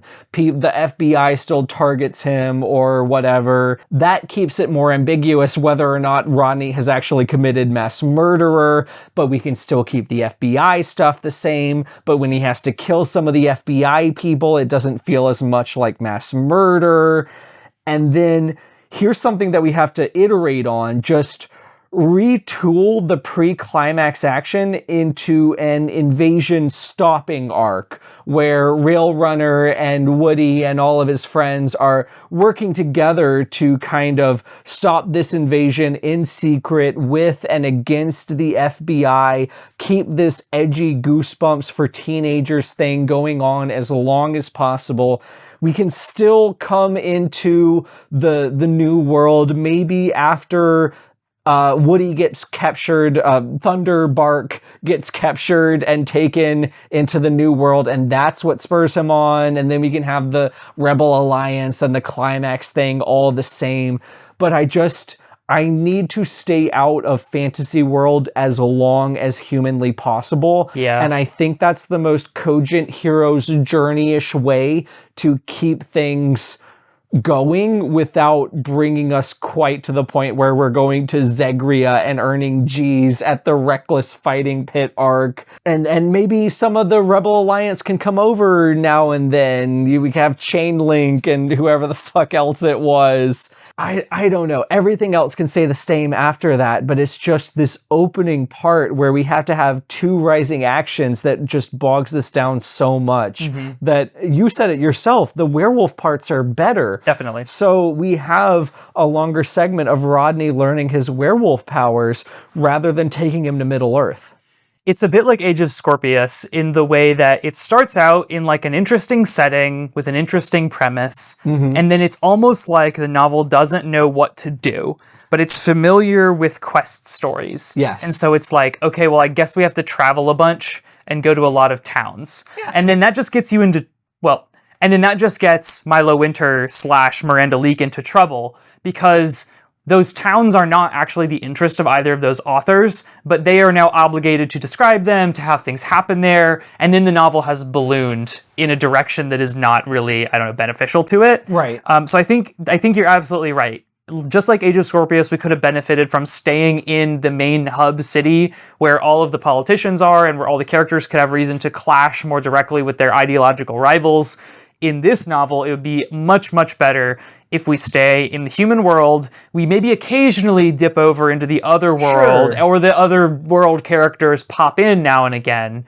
But for the most part, we deal with the werewolf stuff. Yeah, and we can keep all of this stuff, just have it in more bite-sized chunks and not just force us into this situation where this is what we're doing for 400 pages. Exactly. I mean, imagine how much cooler it would be to see an amusement park run city if for 3/4 of the novel, characters have been talking about it in little bits and pieces, and then we finally have a reason to actually take a point of view character there. Right. At that point, it's more of like a reward for having read so far, as opposed to like a litany that we're subjected to. A punishment for having chosen to read this Exactly. book. Exactly. I don't know, like, this isn't a silver bullet. Like I mentioned, a lot of things would have to be retooled in order for the beats to all line up. But just, I give myself the credit that I illustrated this in the good things, that a lot of the setting and the rising action is working very, very well. It's just this follow through that needs to be kept consistent and grounded in as much as is possible. And it's hard to tell which parts of the novel narratively Miranda's most interested in, because it seems like some more psychological warfare between Rodney and various law enforcement officers could also play a role, and I think that would slot well into what you've just suggested. But in the current version, they just go away, and I can't tell if that's because, again, she felt like she had to have this quest narrative for some reason, or if it's because she lost interest in the law enforcement conflict stuff, or for some other reason that I'm not even considering. Go away or get eviscerated. Yeah. But it goes back to the Sherlock Moriarty thing that you were talking about earlier. Right. Like, it's right there. It's right there. I cannot understand why we had the fantasy arc. I'm sorry. Like, I cannot understand it. No, it's absolutely anathema to all the promises that are made at the outset. And also, it feels far too concrete for how spiritual the roller coaster world is set up to be when it's first explained to us. Yeah, it feels almost like heaven or some kind of eschaton. Yes, exactly. It feels like a true afterlife when Thunderbark first explains it. And then the idea that an evil guy has taken over the afterlife is like cosmic horror. But then we go there and it's just boilerplate isekai land. Yeah. Cobblestone streets, wood-framed buildings, market stalls selling sweetmeats and mead. Like, I don't understand. Yeah, if this is eschaton, I have to rethink my whole life. I don't want to go here. I don't want to go here at all. It also does raise questions about, well, where do people go? And was there an afterlife of this sort for other inventions before roller coasters? And like, why do roller coasters and amusement park rides get this special cosmic treatment that when they are decommissioned or destroyed, they get to go, they continue on? Like, and there is an answer to this, right? Like, there's an interesting answer to this. Oh, well, they just bring about so much joy, so much emotional energy that, like, human consciousness wills it to be, even without consciously knowing that it is doing so. Sure. We just love these things so much, they get our adrenaline going, that we power their afterlife. And that could be kind of cute. It could be kind of like a swan song to like how great amusement parks and roller coasters and having a good time with friends and family is. But again, the novel doesn't really seem to care about amusement parks or any particular rides or fandom or anything. I love that idea of a symbiotic relationship, because with all of these like isekais or whatever, this isn't unique to Twisted. You just start to wonder, like, what's the point of humanity? And if they were the ones supplying the love and the energy and the adrenaline, and that's what fed the roller coaster afterlife. And wouldn't that make Iron Wheel so much scarier? Like, not only is he corrupting heaven or whatever, but he's also wanting to kill humans or enslave humans, which would have who knows what kind of consequences for this afterlife, which depends upon humanity's love of these rides. Yeah, his short-sighted goals are going to have untold consequences, Right. and he doesn't understand that, and that's why he needs to be stopped. Not because he's ontologically evil, Right, but because he has a misunderstanding Yeah. of the world. Exactly. His Luciferian hubris. Luciferian hubris. He's going to carry the light straight into the dark tunnel of the roller coaster. I don't know. In a hurry, I extracted my claws and inserted them into the crease of the doors as if I were slicing open a Thanksgiving turkey. With a single push, the weak doors were forced back into the walls, cutting away to reveal a long and dark shaft. Propelled by the fortitude... What? No, I misheard you, I think. Propelled by fortitude and wrath, I plunged into the small and cramped space and began to ascend into the dark shaft. That's literally what it's a dark shaft. There's two lines separating. I'm sorry, who's plunging into what dark shaft? At each passing second was a test, not one of endurance, but one of the mind and needs. Oh, I see what's happening. Soon I would have the privilege of tasting the riches of my enemy.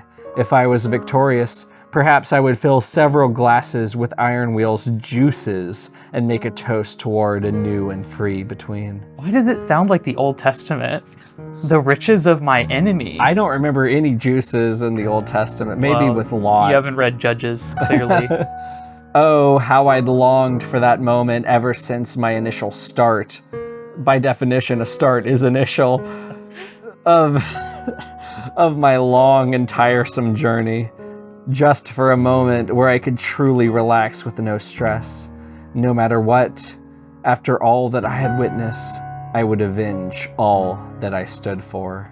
Finally, I reached the top of the shaft, the gateway to an awaiting hell. Hell is real, by the way, and so is God, if you're a roller coaster. Well, Andrew, round and round and round we've gone. And it's been a merry time. We've gone around a couple times. Fuck, I can't do it. We've bumpered some cars. Whatever. Okay, yeah. What isn't there to say about this book? We didn't really talk about the Mary Magdalene scene where Mary Legs is like confessing her doubts about Railrunner's ability to free all the prisoners to Static, and they both like have this very religiously coded moment where it's like, no, we must put our faith in him. Because we just did right there. Yeah. That's it. That's all there is to it.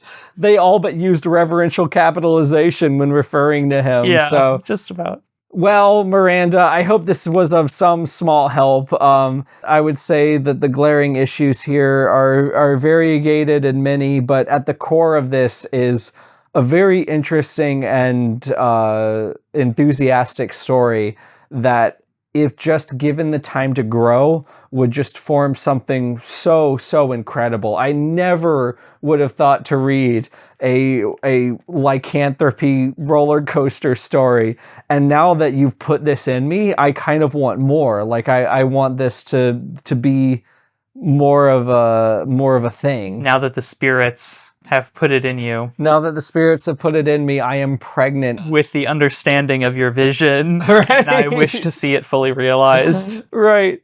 So this was incredibly fun. Thank you so much, Order the Fox, for voting on this. I love a book that's just very weird without any sort of controversy or negative emotions attached to it. That's what SBU is all about. We care only about the contents of the book and not the actions of the author. And thank God that this is just a weird book about roller coasters. Just wait until the comments fill up with like, hey, how did you not know about that one controversy that Miranda Leek was caught up? Didn't you see that thing she said on Twitter last month? I literally Googled it. I was like, Miranda Leek controversy, and nothing came up that was relevant. So I'm just like, okay, this is fertile ground. Listen, if she could learn something from us about writing, we could learn something from her in that she has logged off, apparently. Like, she's gone. That's advice that SBU will never take. We'll never take it, just like she'll never take our advice. But alas, I think we've reached the end of our little meeting about Twisted by Miranda Leek. That's right. Well, something to think about. You missed the 10-year anniversary, but the 15-year anniversary is coming up. Maybe for that one, we could get like a red letter special edition where everything that Rodney says is printed in red. I have something like that on my shelf. But until that day, Miranda, please remember, I will line edit your book for like $5. But until that day, this has been the SBU English Club podcast. I've been Andrew. And I've been Blossom Wheel. Oh, I forgot my name. Was I like Thunderblood? I think you were Shadow Track? That was not Shadow Track. I've been Angel Track. The immaculately conceived progenitor of the future, and we will see you around campus. Hey, see you around the park. The park. I love roller coasters, yes I do. I love roller coasters, so do you. I like to go real fast, yes I do. I like to go real fast, so do you. Roller coaster.